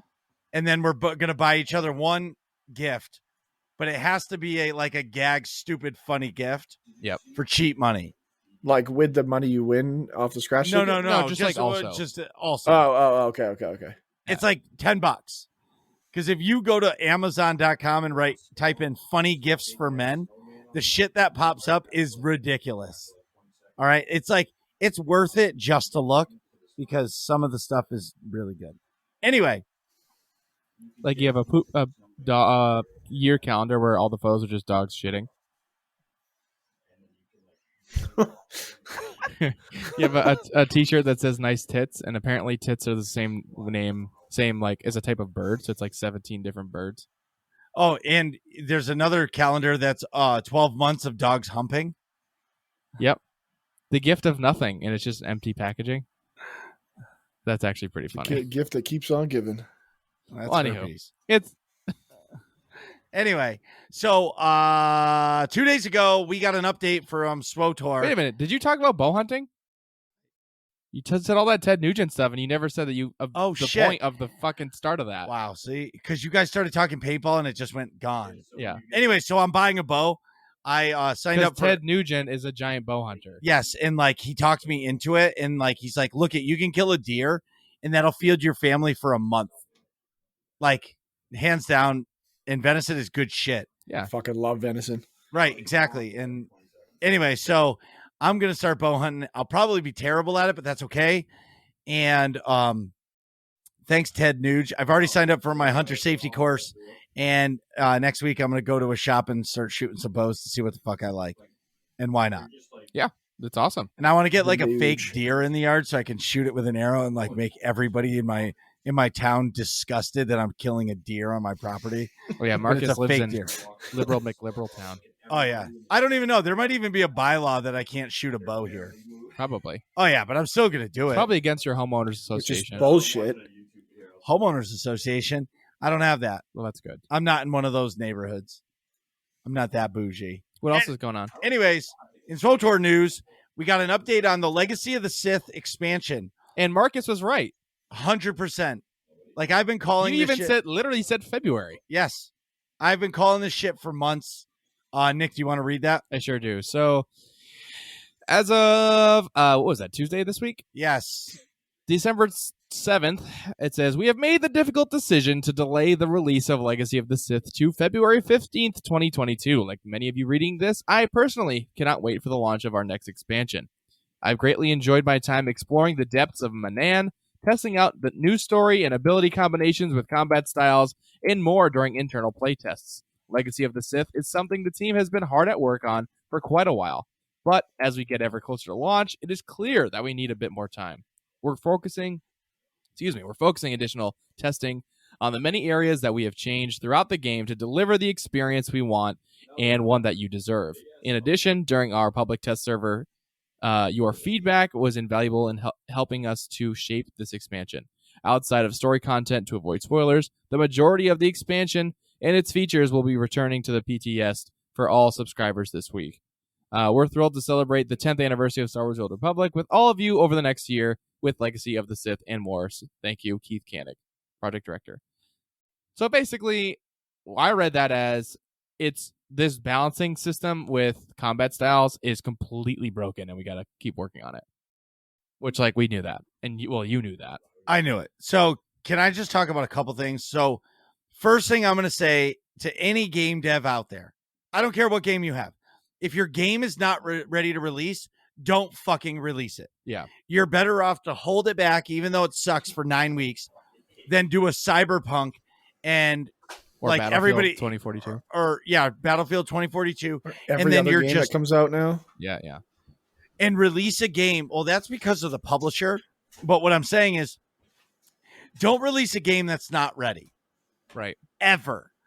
And look at what like there was a naked bug in Cyberpunk where like literally no matter what you put on, you were just naked running around doing your stuff. Like in that game showed full frontal of dudes and chicks. That was funny. Right? Like there was some crazy ass bugs. So that's my first part. If the game's not ready, don't release it. I'm not mad at you for that because it doesn't matter that much, right? Yeah. Here's the negativity. For 3 years, they've been talking about the 10th anniversary. 2 years ago, they released an expansion. So I'm going to give them that third year wiggle room because they were doing another expansion. Yeah. Right? For 2 years, they've known that Christmas of 2021, this expansion needs to come out. It just feels like they waited until November of 2021 to start working on this thing. Now, I'm not a game dev. I don't know how hard it is to make a game. I'm not here to say that. But you could have, instead of changing the wheel, or how do you say that? Reinventing the wheel. Yeah. You could have just kept the game the way it is and pushed forward and released the game in the expansion on time. And then later in the year, changed the moves and changed all these things that they wanted to do. Yeah, more gradually. And they would have stayed on time. Yeah, like the release of story content with less balancing changes. Right, as exactly. Expansion. Like, yeah, I don't know why the balancing changes are so tied to the 7.0. You know what I mean? Well, it's because they wanted it to be bigger than ever. Yeah. But they've completely fucked up the release of this game. Yeah. Right? And now, so here's where it's a bad idea to release in February of 2022. So December, Final Fantasy 14, which is the most popular MMO in the world right now, released their expansion a week ago, and this Friday is the actual release. Yep. They were never going to take people away from that. I heard the story content alone for that game is 80 hours. Yeah, I think it might be more even. Well, who knows? With side quests, I don't know. That's a real expansion. Like people are going to be playing like they're not going to sleep. They're just going to play this game for 3 fucking days to try to get through the content, right? And then clearly they're giving everybody their vacation time in December because most game studios shut down in December. Right. Right? So now, hear me out. You're looking at like January or... No. This is February 22's game list. Okay. Life is Strange Remastered. Who cares? Dying Light 2. That is a big game on PC. Okay. All right. Yep. Total War Warhammer 3 comes out in February. That's a big real-time strategy game. There hasn't been an RTS game in a long time. Yeah. A long time. Wow, people that's are going a Total crazy. War game. That's not really an RTS, right? Yeah, it is an RTS, right? Yeah, it is technically an RTS, but it's a different type of. It's yeah. Well, when was the last RTS game that came out? Like, people have been begging for a real-time strategy game that's not on your mobile phone. Yeah, that's not on your mobile phone that you have to pay for fucking new soldiers. Yeah, you know what I mean. Last StarCraft expansion was however long ago that was. Well, whatever. Yeah. So, then you have a brand new MMO called Lost Ark that's coming out. The Guild Wars 2 expansion's coming out. By the way, can't wait to play that. Guild Wars 2? Guild Wars 2, yeah. I'm going to be all over it. You really play that game? I fucking love Guild Wars, man. Yeah. I Dude. actually went back and replayed Guild Wars 1 just recently. No Bro, kidding. like, You need to get involved in yeah, you need to get involved. So are the guild, yeah, but like, dude, they do like a mandatory fun night. Well, you'll hear about it in a few minutes, but they do one for on Monday nights for Guild Wars 2, and they just run crazy dungeons all the time. Yeah, so like I always played solo because I had no one ever to play with. And right? Not anymore. Welcome to AIE. Holy shit. We'll talk about that in a minute. Yeah. But anyway, so hear me out. February 2022. Right, February. So we've named the Guild Wars 2 expansions coming out, which people are hyped as fuck about. Including Bly. King of Fighters 15, which is a fighting game, but that has got like that crazy niche market. Yeah. Horizon Forbidden West comes out in Right. February. That's a game that I want to play so bad that I will probably buy a PS5 for it. Well, we'll have one for you. By February, you'll have one. Don't worry about that. Okay. Destiny 2's Witch Queen, like, I hate to say it, that comes out 1 week after the SWTOR expansion. When Witch Queen comes out, I will not be playing SWTOR. Yeah. I will be playing Witch Queen the entire time. Yeah. So is this the first Bungie released Destiny content since No, they just leaving? released one this week. Last year they did like full Beyond expansion Light. though, right? Yeah, last year was Beyond Light. Yeah, that was after they left Activision. Yes, but Yeah, they released a shit ton of content after that. So I'm not even done yet. There's a bunch of other games. Wait, that racing game is humongous. That's the super realistic sim racing game that Joy plays. RESDO Corsa Competizono. Yes, it's an Italian made game, but that's like the big racing sim if you're into racing sims. All right, That's a huge fucking deal. Right, but are those players Playing SWTOR? Probably not. maybe? But Yeah. what I'm just trying to say, February is an insane month. Oh, Elden Ring comes out. Elden Ring comes out, which is like what's that game called? Dark Souls. It's a Dark Souls open world game. And like people were talking about, like, because they got like beta access. The game is huge. Like it's like a Assassin's Creed Odyssey map size. That's humongous. Yeah. And it's all like that Dark Souls style where you're just free roaming and you're just going to find an enemy and you're going to get your dick stomped because you weren't supposed to be there. You know what I mean? So, and that February is a rough month for releases. A release of a release of an expansion that's been delayed 9 weeks. I'm being honest. You're going to have a tough time.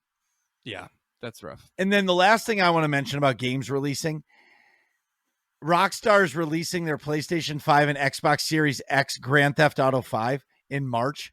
Can we just say enough of Grand Theft Auto 5? Dude, I'm it's their so cash done cow. with it, man. Like where's the new game? The game's been out for 7 or 8 years. The memes are funny though, with like like games I played, in 2014, Grand Theft Auto 5. Game I'm playing in 2042, Grand Theft Auto 5. Like, Yeah. And they've made it a live service game because they have the Grand Theft Auto Online, which is basically an MMO. But it's time. Like they released that what the fuck is it? The original trilogy, like San Andreas, Grand Theft Auto 3 and Grand Theft Auto Vice City? Was that Vice one? City. Yeah, the trilogy, and it was terrible. I heard it was ass. It's completely. They say you're better off playing the original versions with the terrible graphics, Which is wild. Oh yeah, I saw that. I saw them like right? news about it. And like people are like, why are you putting this game out when you should just be doing Grand Theft Auto 6? Like the entire community just wants Grand Theft Auto 6. Right, and honestly, all they have to do is put a splash screen of a black screen and put and show like one building like tower and put Grand Theft Auto 6, and people are going to shut up. They're not going to say another word because they know it's coming. Yeah. You know what I mean? I don't know. So again, I'm going to just say this as kindly as possible. I respect that you're delaying the expansion for a game if it's not ready, but also too, reinventing the wheel in the 11th hour is probably not the right thing to do when this is your biggest expansion year of like ever. It's 10 years. You're celebrating 10 years and they're reprocessing content for us for the event. Like They're giving us like the Thanksgiving event.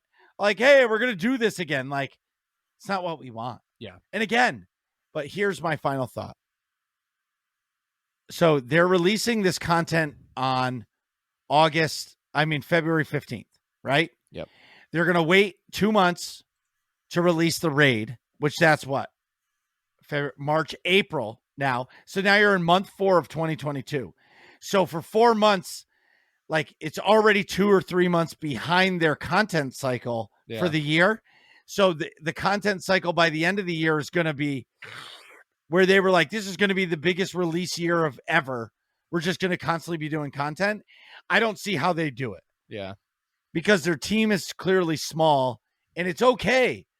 But I don't just the promise versus what the execution is. Exactly. Really they should have shitty. just said, this is what we're doing. Yeah. They promised too much. They overpromised and underdelivered. Right. But again, my final thought is if it's not ready, don't release it. Right. In AIE news, if you play Star Wars Old Republic, Tuesdays are the place to be in AIE, where the fun is mandatory, but attendance is not. Tuesdays are our mandatory fun night. So it runs every single Tuesday night. It's usually some fun group content like anything. World bosses, some operations, fun flashpoints. Fun stuff. It's Tuesday. It runs every single Tuesday night, 9 p.m. Eastern Standard Time. And if you play Guild Wars 2 Monday nights at 9 p.m. Eastern, they get together and they do fun stuff every Monday night. Yes. Dan Bly. Well, we might have to update. We might run the update after this. Also, if you play Star Wars Old Republic, the first Friday of every month is Master Mode Flashpoint night. So that's the most difficult variety of Flashpoint. Flashpoints are a 4-person group content. Yep. Figure 45 minutes to an hour. And certain flashpoints will allow you to earn mounts in the game. So it's really a fun time. Yeah, you get some cool rewards. So my favorite event that AIE does is the fourth Saturday of every month. Now, Marcus, I know you know what it sounds like, but do you know what 4 Saturdays sounds like, Dan? No. So that's a lot of Saturdays. Yeah. So this is Saturday, and it's Mega, the monthly Epic Guild activity, where we'll sell you the whole seat, but you'll only need the edge. It's Mega.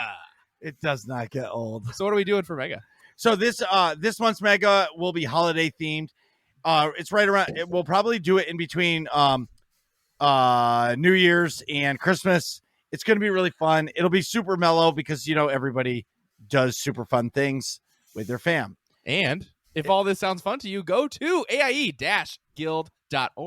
Get our Discord information in the top right-hand corner of the website and ask for a guild invite, whether or not you play Star Wars: The Old Republic or any of the other games that we play, including Guild Wars 2. We would love to have you, Dan Bly.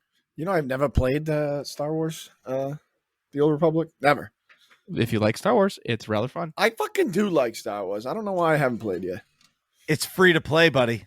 Is it? I'm going to have to link up with you guys later because I always looked at it and went, I don't know what the fuck's going on with this game. Well, I'm not doing it. So that's me too. Did you ever play World of Warcraft? Yes. Okay. It's a World of Warcraft clone. So if it doesn't have some of the dumb mechanics that World of Warcraft has, but I love it. I like Star Wars. Like for me, it's about Star Wars. So, yeah. Anyways, Nick, you doing the pee-pee dance? Yes. Well, let's take a break and we'll be right back. Jeez, Nick, hurry up. We're trying to finish this podcast. And we're back. So today we were going to talk about first-person shooters, and then we found something way more interesting. Shout out to Randy Deluxe for sending me a fucking text message with the trailer with the eyes like, dude, get on this. So he said it's the next Star Wars game, looks intriguing, and by the sounds of the article, it has a lot of potential. Yes. Here we go. Let's go. So it's called Star Wars Eclipse. During the break, we obviously saw the trailer. Go look it up right now. Watch it's just a cinematic trailer about the game. But what is really interesting, it's the first thing set in the High Republic, which Marcus and I have been super hyped about ever since all the comic and books have gotten released, and we've been consuming that content as fast as possible. So, Bly, to catch you up to speed, the High Republic is 500 years? No, 200 years. 300 years prior to the first like the prequels, essentially. Yeah. So you're gonna have a lot of the same world. You're gonna see like it's supposed to be the Republic at its peak before shit starts to hit the fan with like the Trade Federation and all that fun stuff. So, all right. So we just watched the trailer. When you get like a Yoda in his prime as well in this time frame. That looked like a Yoda from one of the prequel movies. Like yeah, it looked like Yoda I was watching a prequel, movies. right? Yeah. Holy cow! From award-winning independent studio Quantic Dream. So Quantic Dream made Heavy Rain and the Detroit Become Human game. Oh my god. Okay. No. Who made that? Was that Quantic Dream? Yes, I just said that. Oh, okay. Dude, like their games are beautiful, and the way this, oh my god. So the way they're saying it, Studio Quantic Dream and Lucasfilm Games comes Star Wars Eclipse, a new action adventure, multiple character branching narrative game set in the High Republic era of iconic Star Wars galaxy. Now in early development. Listen, A, it's going to be beautiful, and B, if it plays like Heavy Rain or Detroit Become Human, like that means you're definitely going to be playing as multiple people. Right. And it's going to be more of a narrative game than it is a action game. Yeah, but like there's going to be action sections. Like if you're using a controller, it's going to be like you have to swoop the stick down and up in order to do this motion. Or tap X if somebody's trying to slash you with a lightsaber. Right. Whoa. There it is, boys. Well, that's exciting. Well, so right off the bat, like I see a lot of cool stuff. Choices have consequences. I'm reading the website. Every decision you make can have dramatic repercussions on your journey. The way of life in the Outer Rim is being threatened, and you must define your path. Check out our gallery for more iconic screenshots from the cinematic teaser trailer. I will do that for sure.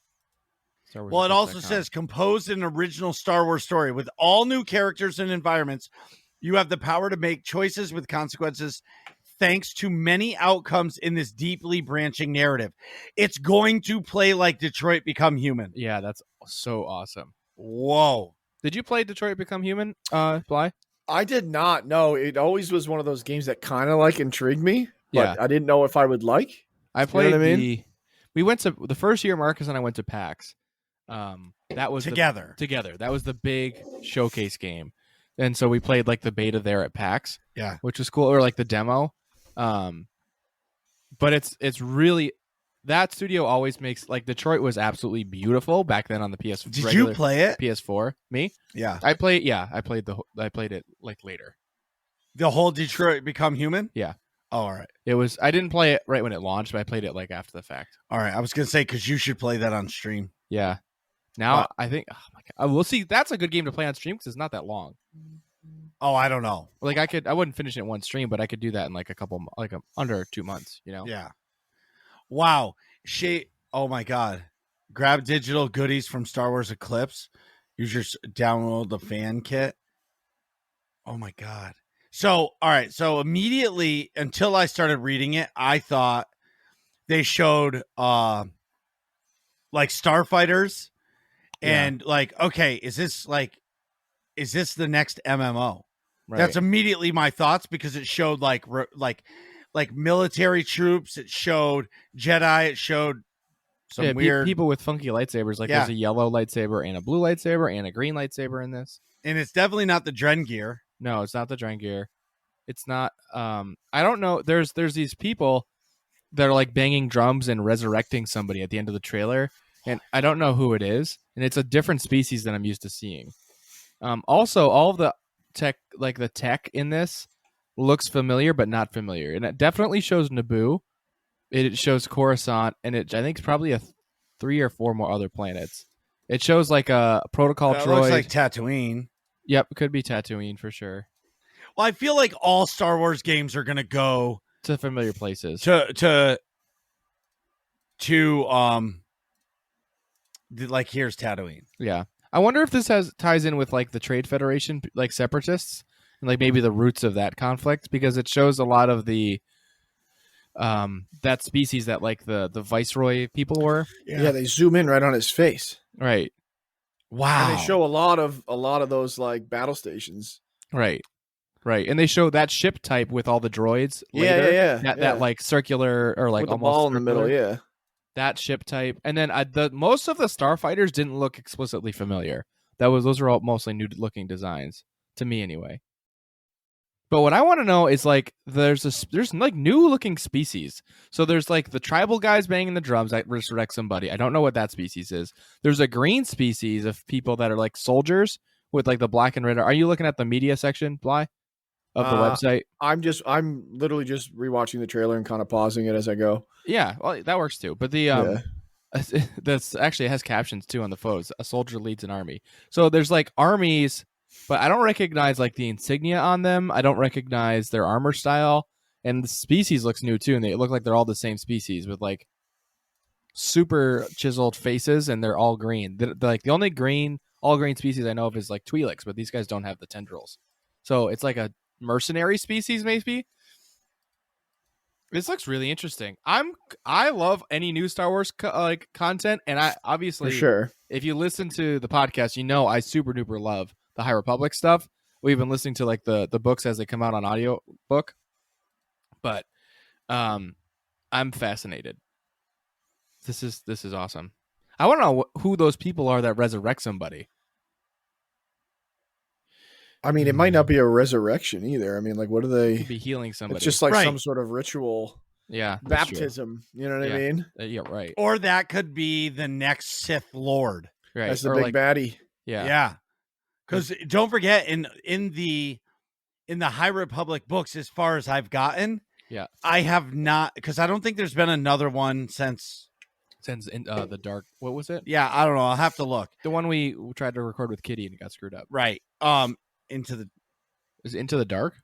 yes. Into the Storm? So, the storm, Or yeah, so Storm is Rising, something like that. well, either way, The Rising second- Storm. Rising Storm, the second novel. Yeah, the big bad in that are the Nihil with the Drengir.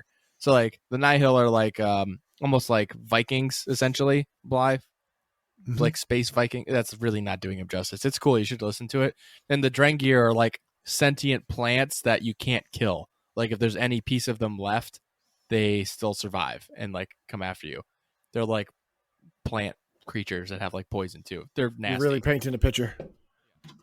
Well, either way, what I'm saying is, So anyway, clearly not the things shown in the trailer is my point. Okay. But You just some had to crazy. Google Drengir, okay? Yes. Yeah. Oh, Go you ahead. should. Oh yeah, So- little plant monster looking motherfucker. Yeah. Yeah. But what I'm saying here is that this could be like in as far as we've gotten in the books, I have not seen we have not seen a Sith Lord Right. yet, so maybe In the High this Republic. yeah. And we know they're around. Yeah.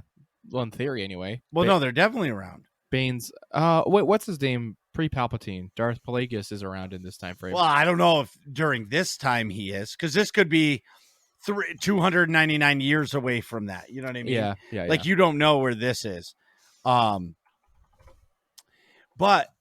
what's really interesting, you make a good point though. Somebody was the master of Darth Plagueis, so like that line from Bane way back when is still around. There's at least two Sith somewhere. You know? right. And for me, I'm just like, okay, when's this story take place? And is this going to be like, I'm guessing the way, because they're pushing the narrative, I'm guessing this is going to play like a Heavy Rain or like the Detroit Become Human. Yeah. Which is great. I like that. They're beautiful games. They are really cool story. They make for some cool like replayability to try to find the different pathways. But like I'm just cool because it's a lot of story Star Wars content, you know? Yeah. I'll tell you what, when I first started watching this trailer, I thought it was a movie trailer. Me too. It's Yeah. absolutely beautiful. This is one of the Yeah. best looking, like even for cinematics for a game, this is crazy looking. Like how good it looks. The CGI for like the ships flying around and like the shots of like the cityscapes, if you will, is beautiful. Yeah, until it said Lucasfilm Games, I was like, wait a minute. I thought it was a movie? I thought it was a movie or something Yeah. too. I don't see what's crazy is like a lot of these things look familiar, but not familiar at the same time. So it's a I lot think of that's like the goal, is because it's, how all like the technology of the time right. still influences, as it grows. Some of it stays the same, but changes. You know what I mean? Right. It's very interesting. I'm actually blown away. I'm sorry. I'm distracted, like looking for details on this shit. Yeah. But if you go to the gallery, Marcus, are you on it? Yeah. The gallery section. So the click media and then the photos. Each photo has a caption. So like the photo with the yellow lightsaber and the blue lightsaber wielding folks in the snow. The caption says 2 Jedi prepare to face an oncoming threat. So it like clarifies who they are. Granted, in the High Republic, there's Jedi absolutely everywhere. So it makes sense that anybody wielding a lightsaber is going to be a real Jedi. Well, and in the background, it looks like, remember in those almost look like Knights of Ren. Yeah, kind of. They're like mishmash looking, Yeah, armored folks in snow gear. But like again, these pictures could be, you know, the narrative section where now you have to tap X a million times or Y or whatever B, right. whatever system you're playing with, or T in space on a computer, whatever it is. Right. Wow, this is fucking crazy. Bly, if you want to look at the website, I just put the link in the show notes right under Gotcha. the "and we're back." I already did. Okay. But either way, I know we were going to talk about first-person shooters, and we could still touch on them, but like this was finding it on the break was like, oh my god, let's talk about it right like now. Randy sent this, you know, and then the one with the soldiers just says a soldier leads an army. Right. I wonder if all of the faces that we see, those are going to be the playable characters. That would be interesting. Yeah, like a mysterious Because, stranger like- sitting like- in the corner. Like Right. Right. Like this, the Trade Mon Federation Calamari. guy.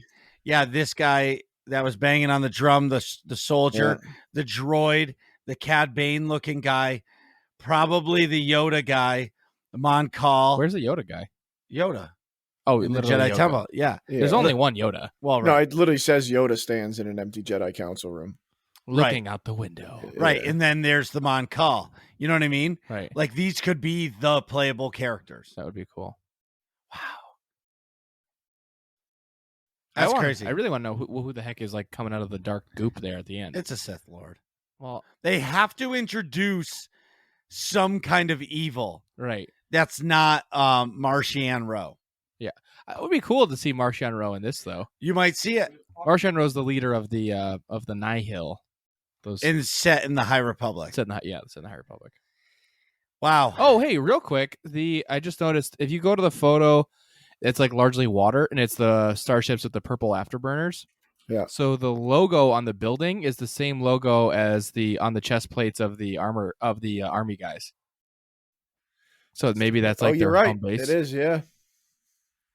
It is, but who the fuck are these dudes? Exactly. I've never seen that species ever.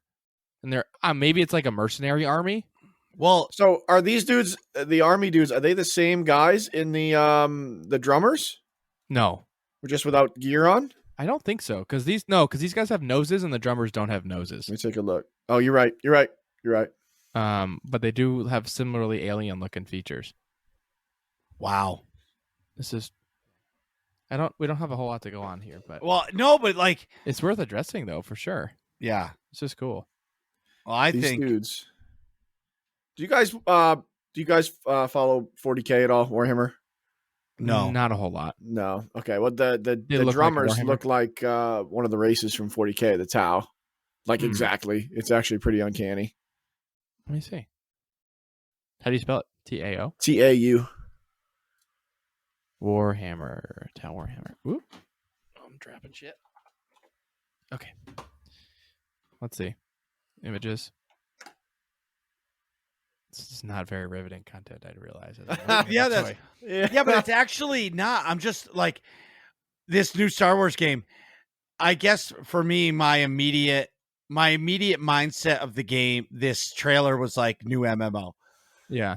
That's what I thought because too. that's what you want. Well, I was yeah, hoping for, oh my god, new first-person action RPG. Well, no, you're getting that in Jedi Fallen Order 2. Oh, right. So like that's being covered.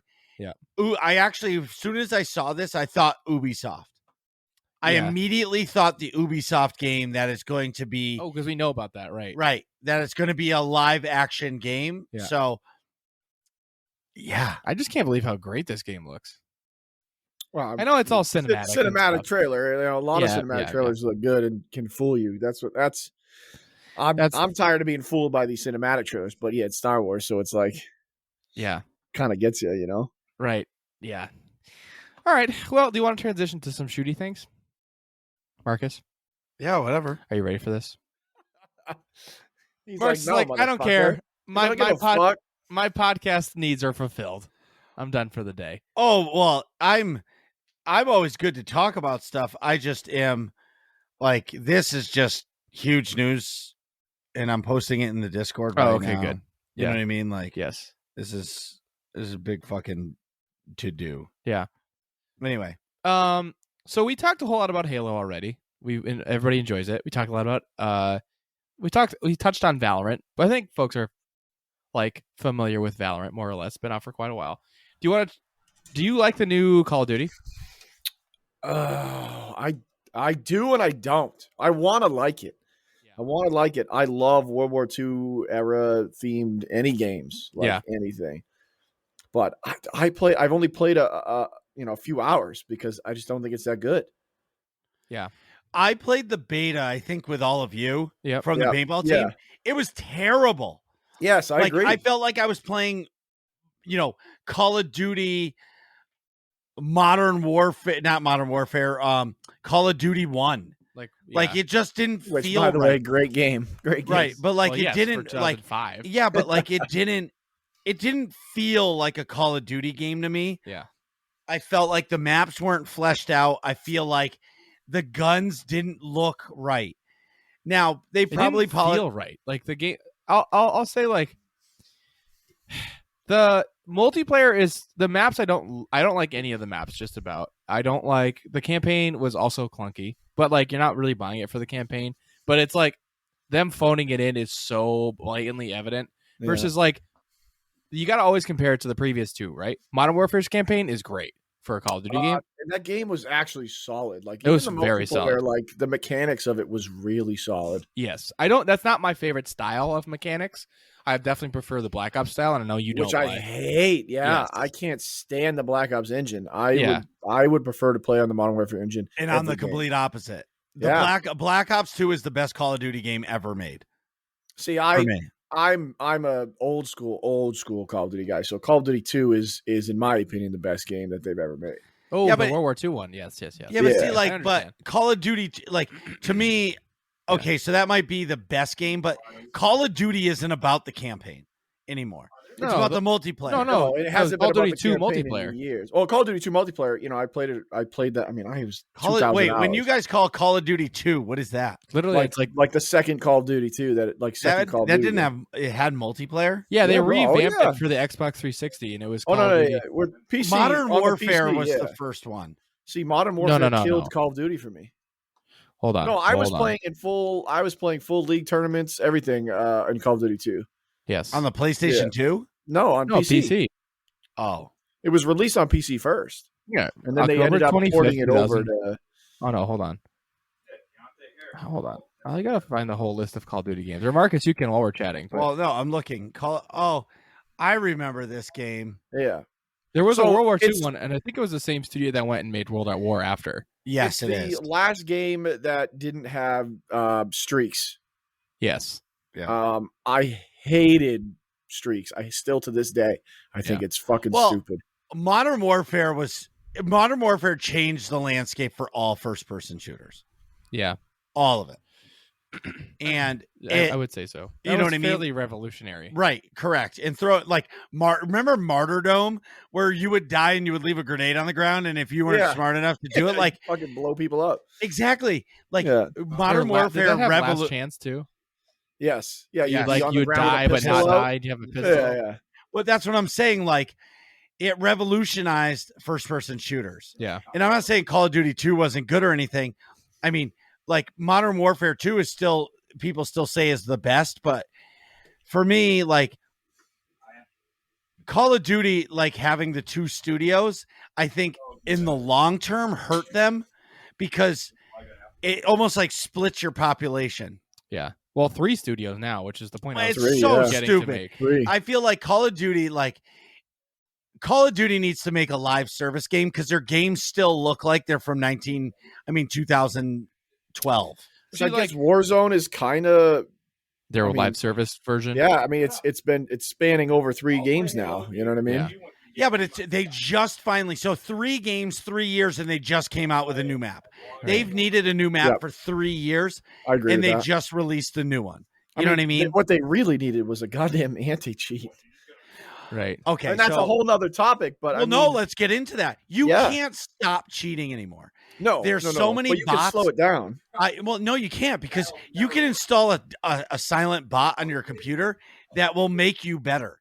As long as it's not blatant that you're sniping somebody through a fucking building a mile away from somebody because you saw their head move through a window, nobody's going to catch you. Or just give your mouse aim assist. No anti-cheat is going to be able to track that. You know what I mean? You can buy those mods for the controllers now that make you basically not miss. Now, it's not a guaranteed headshot, but it'll make it so that you don't miss, and systems can't, those anti-cheats can't stop them. That's why, I've been reading a lot about the first-person shooters of the future. The only way first-person shooters are going to be able to be like viable again is if they somehow make it where you're holding the gun and you're shooting it yourself. You know what I mean? And that can't get hacked. Yeah. Because the technology is growing faster than any anti-cheat can stop. Sure. I just think it could be so much better. I mean, a free-to-play game, right? It's gonna be full of cheaters. They get banned, they make a new account, they run a VPNs and they just do it again, right? Yeah. You know what I mean? That's the thing is that's where I don't agree with Call of Duty and their free-to-play model. It should be a leveling system so that if somebody cheats and they get banned, they lose it all. Right. But that goes against hardware ban them. You know what I mean? Yeah, permaban. Yeah. Well, I mean, the only way to permaban is if you hardware ban them, right? You have to literally ban their hardware. You can't, because like you said about a VPN, right? Right. You can, exactly. you can ban their IP address, but using a VPN doesn't matter. But what I'm saying is if you're the best of the best in the game and you have the golden guns and every gun and you've put hundreds of hours into Warzone and you're cheating and you get banned, yeah. Do you really want to start over again? Well, that's the thing with Warzone is you don't really. Well, you need your loadout. If you're cheating at that point, they don't give a shit. Like those guys don't give a shit. You can just grab about guns that off stuff. the map, and you're cheating anyway, so you don't need the best. And then they're gonna get banned, and then they're just gonna cheat again. Like I don't know. I just think they need to, and people hate this. I don't know why, but like an intrusive anti-cheat. Like I have no problem with Riot's Vanguard anti-cheat system. Yeah, it's running on my computer. I don't give a fuck. Like I know it's stopping a lot of cheaters in Valorant. Valorant doesn't have a huge cheating problem. Right. I know some people that I did not think were cheaters, and they got kicked out of Valorant tournaments because of anti-cheat. Yep, I've seen it happen. Because they were running a program that is not like, it's not even a video game program, but the anti-cheat didn't like it, and they got disqualified from the tournament. Yeah, like it wasn't like it's nothing to do with video games, but the system was like, nope, we don't know what this is. Fuck you. Right, you're banned from this tournament. Yeah, but $20,000 winner tournament. I mean, I'm sure they shit like that. I'd rather have that happen than have 20,000 other hackers that are just doing it because they found a free hack on the internet and they don't give a fuck if their account gets banned because they have a new one. Right. Is Valorant free? Valorant is free to play. Yes. I think that's the future of a lot of these games is going to be a lot of free to play stuff. Yeah. Well, it is now. Halo, free to play, right? Yeah, like it's all starting to go free to play. Fortnite, free to play. Valorant, free to play. Even Counter-Strike, I believe, is free to play right now. I think you have to. No, I think you have to buy the base game. If you want to play like without cheaters, basically, you have to pay for it. But the I think you have to pay for. Could, don't you pay for matchmaking or something? Yeah. So you could play for free matchmaking, but you can't. You could guarantee basically you're not going to have, not guarantee, but you could lower your odds of playing with cheaters by paying for the game, and it only puts you in the paid lobbies. Okay, that makes sense. Yeah. What was I going to say? I think to circle back a little bit, if you don't mind, to Call of Duty, I realized I didn't like Call of Duty World War II. I played the beta; it was horrible. Fucking love that game. See, I never played the live game, and that might be part of the problem. But I played I have Vanguard, and I played the beta, thought that was horrible, and I've played the multiplayer a good chunk, and I really don't like it. I don't mind the I don't like the shorter time to kill from between this and Cold War. Cold War has a longer time to kill, which I think is a little more fun in my opinion, because like a lot of times in Cold War, I would maybe start getting shot, but if the person's not very good and doesn't like stay right on me, I could often turn and at least have a chance at killing him. In Vanguard, that's absolutely not on the table. You know what I mean? So in Modern Warfare is kind of like that too, and that might be why I like that Treyarch style better or Cold War better, because that lower time to kill and like a little bit faster movement. That's more my style versus Vanguard, and Vanguard is a little bit more almost between Modern Warfare and Cold War, but like doesn't find a good home. It feels like not polished to me, you know, like the core mechanic does, and the guns don't feel very balanced. Like the snipers in that game have like some of the longest aim down sight times ever. It's like 0.6 like 600 milliseconds or something, and like the average time to kill is between 200 and 300. So people could potentially kill you 3 times before you even aim down your sight with a sniper. Yeah. Which is that's crazy to me. It's just there's too many. It's time to do the every 2-year release. I've been saying this for a long time. Like cut one of the Slow it studios. down. Well, they man. should, but Slow it down. Activision. Well, they don't need to cut a studio. Just take Give them your more fucking time. And I think Marcus said it earlier. Like, don't release the game, man. It's not ready. Don't release the game. Especially if you have live services like Warzone, like, or if you're still providing battle pass updates. Because Warzone could carry you until your next game comes out. You know what I mean? Like for me, I'm sure Bly, you played a little bit of Cold War, did not like it, and went back to Warzone or played Modern Warfare or something like that, right? Yep. Like for me, I played Vanguard, and when my computer's fixed, like if I want to play Call of Duty, I'm gonna go back to Cold War. That's what I like. So people like their style of Call of Duty. They'll play it into the second year. I don't mind. I think that's okay. Yeah. As you know, both games can have healthy communities, player bases, because they do play different. Right. And I think that's cool. Me too. That's an okay thing to have.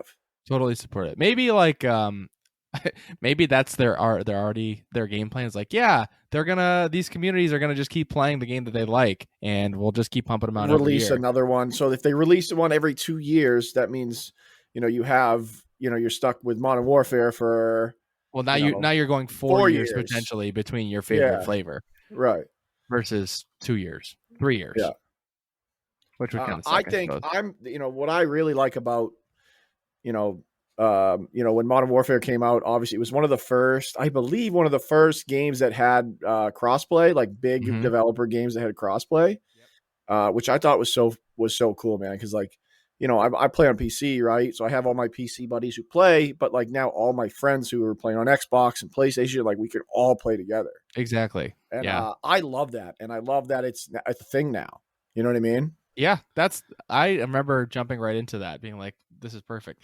Then it was funny to see like the workarounds for talking to each other though. Like I remember playing with I think who was I playing with that I was on PC, and I had to put like like my earbuds from my phone that I was running Discord on underneath my actual headphones for the game that was plugged into my PS4 because so I could talk on Discord. Well, that's it. Like Xbox and PC have it easy. Like on your PC, you have Xbox Game Bar, so you could just go sign on Xbox Live Party Chat and join in with them. Right. That was easy PlayStation enough. doesn't have it. You know what I mean? So yeah, there is a communications barrier, which I think actually Discord is going to eventually end up kind of filling the void between all three kind of systems. I hope so. Where like you can log on to Discord with your PlayStation, with your Xbox, with your PC. Oh, it's got to come. It's coming. Because right now, it's 100% coming. Right. So when was it? Have you used like an in-game chat system lately? It sounds like you're talking to somebody on a 1969 telephone. Yeah, it's trash. Or a walkie-talkie. Yeah. A friend of mine plays Destiny 2 on a console, and we have to use the in-game chat. It's awful. Yeah. Like awful. And I'm just, I can't do it. Like, I'm like, no fucking way. Like, especially when half of us are streaming, we have nice mics, you know? Well, so fuck the mics. It's just a background sound. And then if somebody goes into your Crucible lobby, hey, my mom said you couldn't do this. Like, it's so nice, like having like controlled chaos. Yeah. Where back in the Modern Warfare 2 days, like Oh my god. you couldn't even mute people, so you were you just stuck everybody listening, shouting at everyone. Yeah. right? Like, stop eating the dog's ass. You're like, what the fuck just happened? And like that trash talk was real back then. Yes. Like, but again, I just think Call of Duty for me has run its course. Yep. I I don't agree. believe, like, I don't want to play domination for 4 hours a night anymore. That's not my gaming. Yeah. Right. Yeah. And it's the same thing that it was back in the day. And that's the nostalgia of it.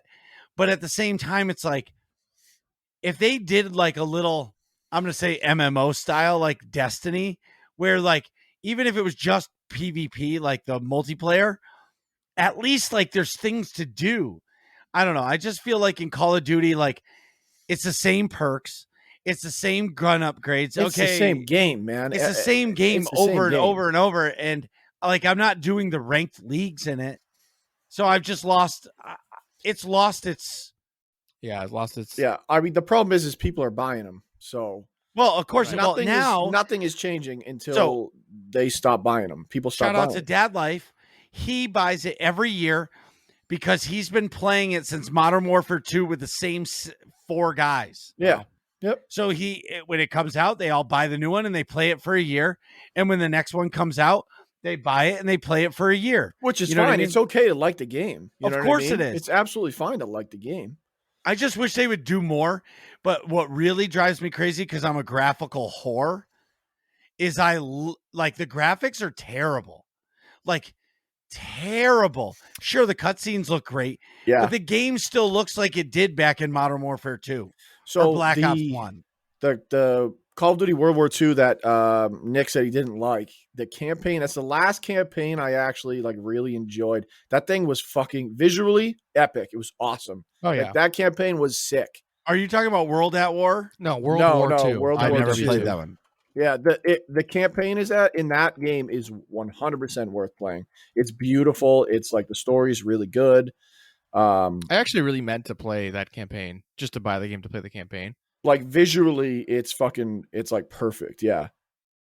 I actually really like a Call of Duty campaign. I thought, when I've heard that about World War II's campaign, that was cool. I thought Modern Warfare's campaign was really well done, and I thought that was also like I thought Modern Warfare was a stunning game, and like I was really happy with those graphics. Yep. I think Cold War was a different art style, but It's a Treyarch game. but also objectively not as polished of a graphics. It's the You art know? style. Yeah, Infinity Ward's Call of Duties were always the prettiest. yeah, for sure. Sure. But Sure. if you take out like all of like, and you just look at the game, Call of Duty games are very gray and brown. They're not vibrant at all. Well, I think Cold War is pretty vibrant, but like, it didn't start that way, and I think they adjusted stuff later. Or it 'Cause I remember feels forced. You know yeah, what I mean? yeah, like a lot of like the Nuketown 84 or whatever maps Yeah, but- are like God, on man, purpose I all can't, pastels. Nuketown might be the most overrated map in gaming history. I can't stand it that I have to play it every time I buy a fucking Call of Duty. That I got to play Well- Nuketown 24/7 because that's all anyone wants to fucking play, or Shipment. Like, Well, I'm done you with know it, why? man. You know why? Shit. Because that's how you level up fast. Right. Yeah. They No, just people yeah. don't want to do anything but, because if they can't just Kill, run kill, and kill, gun kill, and kill, pray kill. and spray, Yeah. Yep. they don't care, because nobody wants to go to the desert map where they're getting sniped from a mile away. You know what I mean? Right. Oh, Oh, man. this I isn't fun. fucking, They want action packed. That's the thing about Call of Duty, is as soon as you're dead, you're tapping A to spawn again. It's like yeah, instant. you It's hit that it arcade- a million times. Yeah, those dopamine hits are crazy because you die and you're like, fuck it, who cares? You play a Battlefield game and it's like you die and you got to wait 10 seconds to respawn. You're like, Yeah.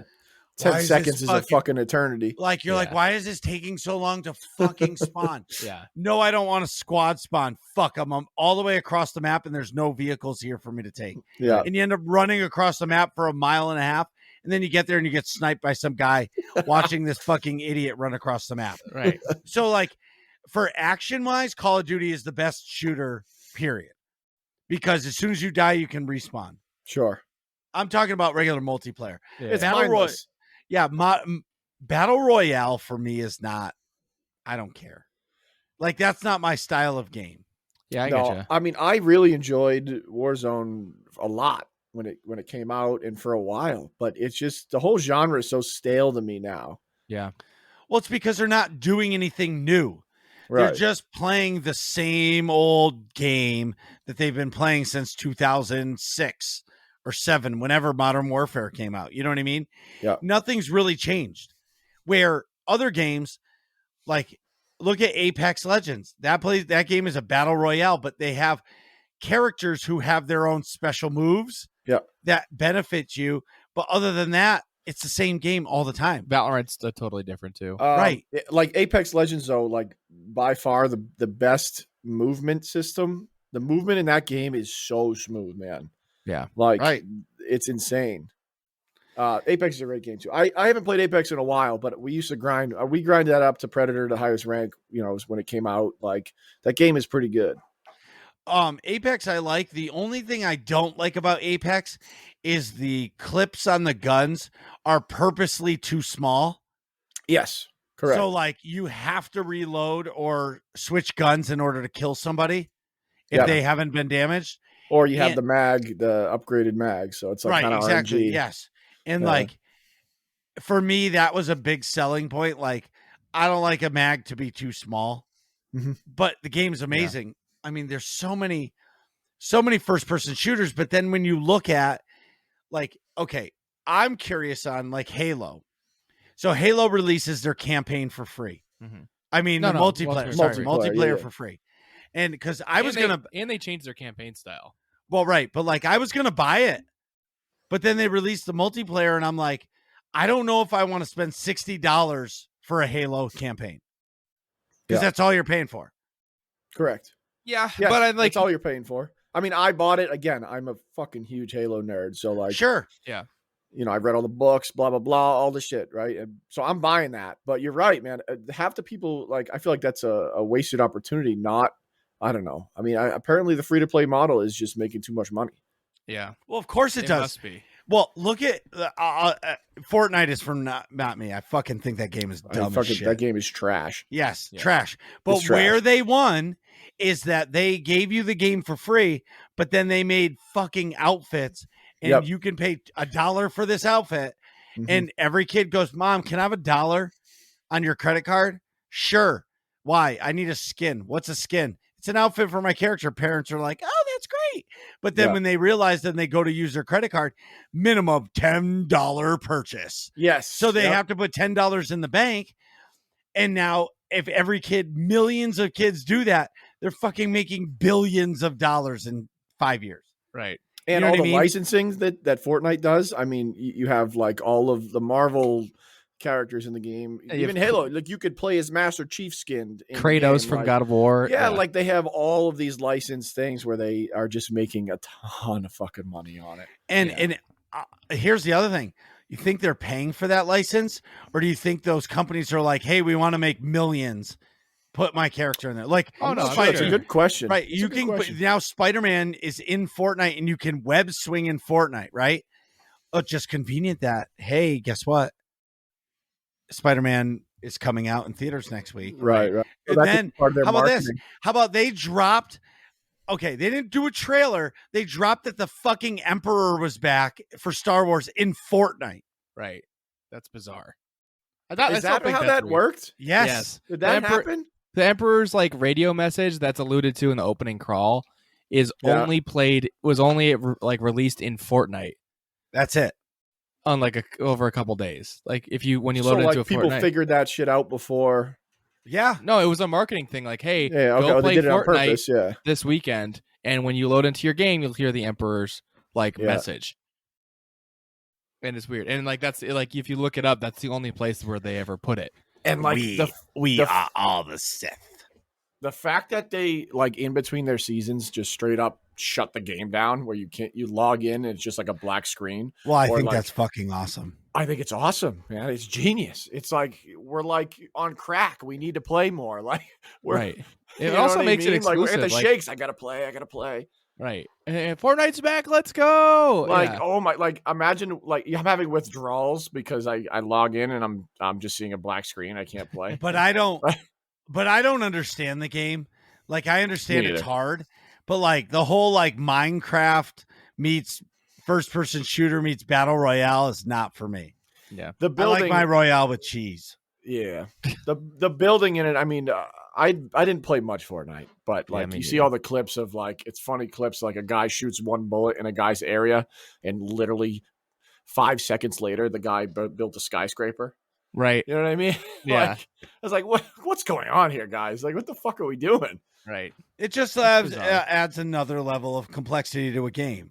You Yeah. know, where, you know, like, but here's the thing too, going back to Call of Duty, like Call of Duty, as soon as they started giving you jetpacks, I was like, I'm done. That's Same. what killed it for me. Same. Like, that's But a not lot Call of of people Duty. like that. Well, and nobody I fucking know wanted to be running on Same. walls in Call of Duty. Same. Yeah, no. A lot of the pro Call of Duty players like those games, though. That's weird. Again, Maybe it's because it they gives you were- more options. because they were paid Yeah. to play the game. Oh, that's true Those too. those players on Call of Duty teams, they're paid to play. Of course, we love running on walls. Fuck, I fucking hate running on the walls. CDL right now is in a terrible spot. Everybody fucking hates Call of Duty right now. Like, even all the Call of Duty pros don't like Call of Duty right now. Well, it's because it's no good content. Yeah. The Warzone, which everybody loves, they waited 3 years to release a new map. Like, honestly, all they need to do is do a new Warzone map every year and have 2 games. But honestly, like the new Warzone maps, one year it's Infinity Ward, next year it's Treyarch's. Well, I think Yeah. And it should be every other year you get a new map and it's to that game. Yeah. And for me, like when I played Cold War, that had one play style. Then you go into play Warzone and it's a complete different play style. because it's still the Modern Warfare Infinity War Correct. engine. And I'm Correct, nasty correct. on the Treyarch games, terrible with the Infinity War games. Yeah. But I'm sure too. somehow, some way, Infinity Ward worked it out where they're the only ones that can release a Warzone engine. Warzone engine map. Well, I mean, Sledgehammer made the new Warzone map, right? The one for World War II. I don't Oh, know. wait a minute. who- Let me back up a little bit. So, There was a new Warzone map that came out for yeah, they with did Cold War. It was the the smaller one though. yeah. It was a yeah, way yeah, yeah. smaller. ma- and It was a different style. game mode. Yeah. Yeah. Yeah, it's a different game mode. It's not the Yeah. real deal. But I will say, I Correct. think that has to do with like they only have so much time and they only have so much resources. So like, I will say the campaign for Cold War, although I didn't like it as much as like Modern Warfare, I like they tried. Like I've played the Vanguard campaign, it feels like they didn't try, but you can tell they put time into it. It's creative, it's interesting. The missions are decently varied, you know, and you can tell that they tried, and it's like a solid campaign. The multiplayer, although not your style, they tried. You know what I mean? The maps are pretty good. I'm content with that. The balancing seems good after, you know, a few months after launch. It's better, which like that happens with every game. And then like the zombies in Cold War, also good, I think. There's some unique maps, some unique flavors to modes. You've got that whole outbreak section that I thought was really compelling. right. So like they tried. That was like thought out and executed pretty decently. Execute. So like I don't mind that their Warzone map was less. Like you got to pull resources from somewhere. You know what I'm saying?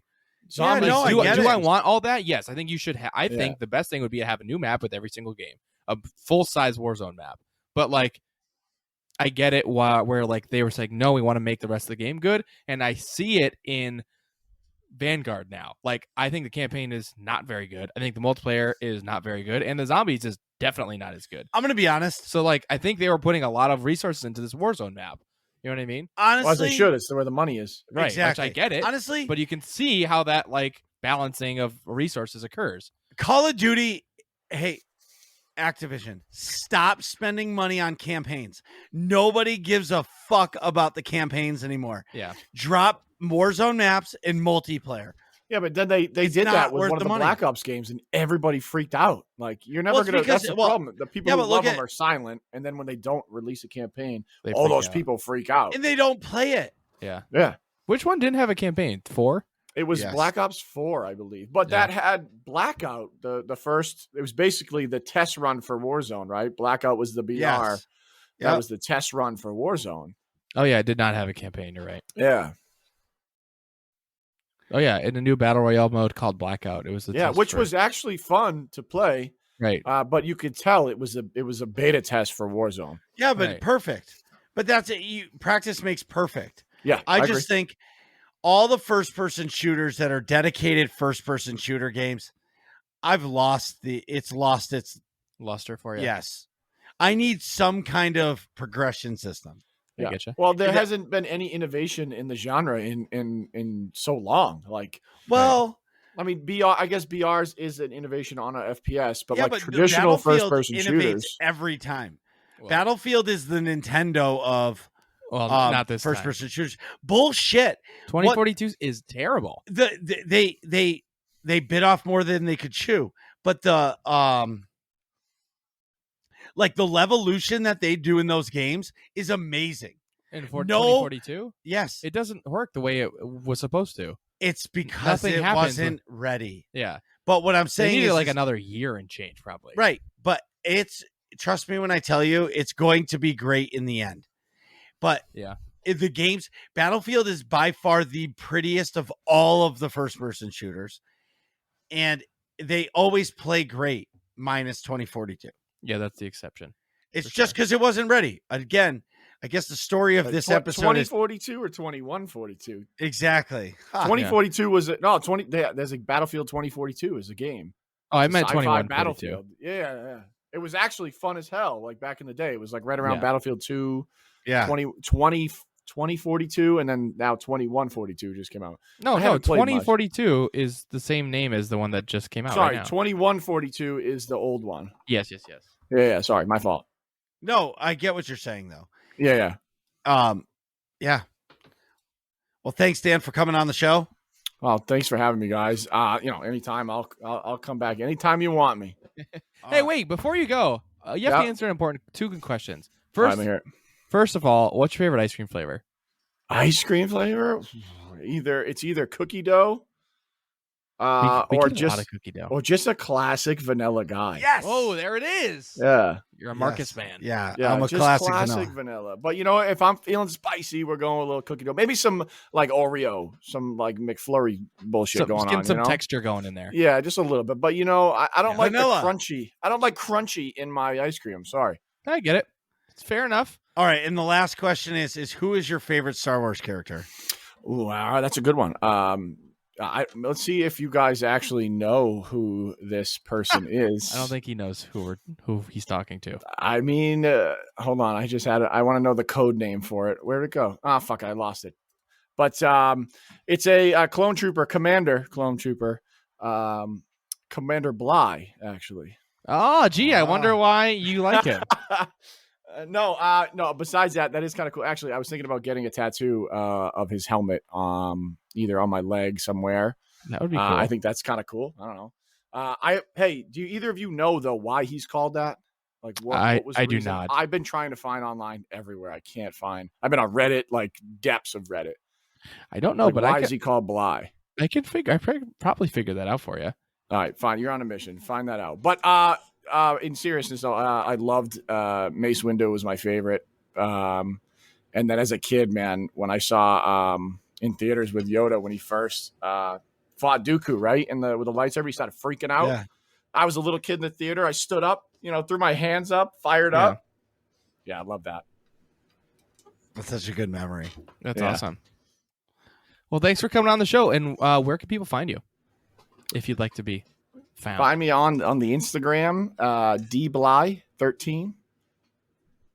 Snapchat as well, DBly13. Awesome. I don't use Twitter. He is the second most eligible bachelor, ladies and gentlemen. Second only. Who's the first? Well, to Jacob. I gave him that. Oh my God! I'm never coming back. I said I can never talk to you again. I'm a man of my word. Once I say something, I can't redact it. But anywho's, that was an awesome show. Thank you so much. And thanks, guys. See you in the next episode. What are you guys talking about in here? Find out next episode of Working Class Nerds.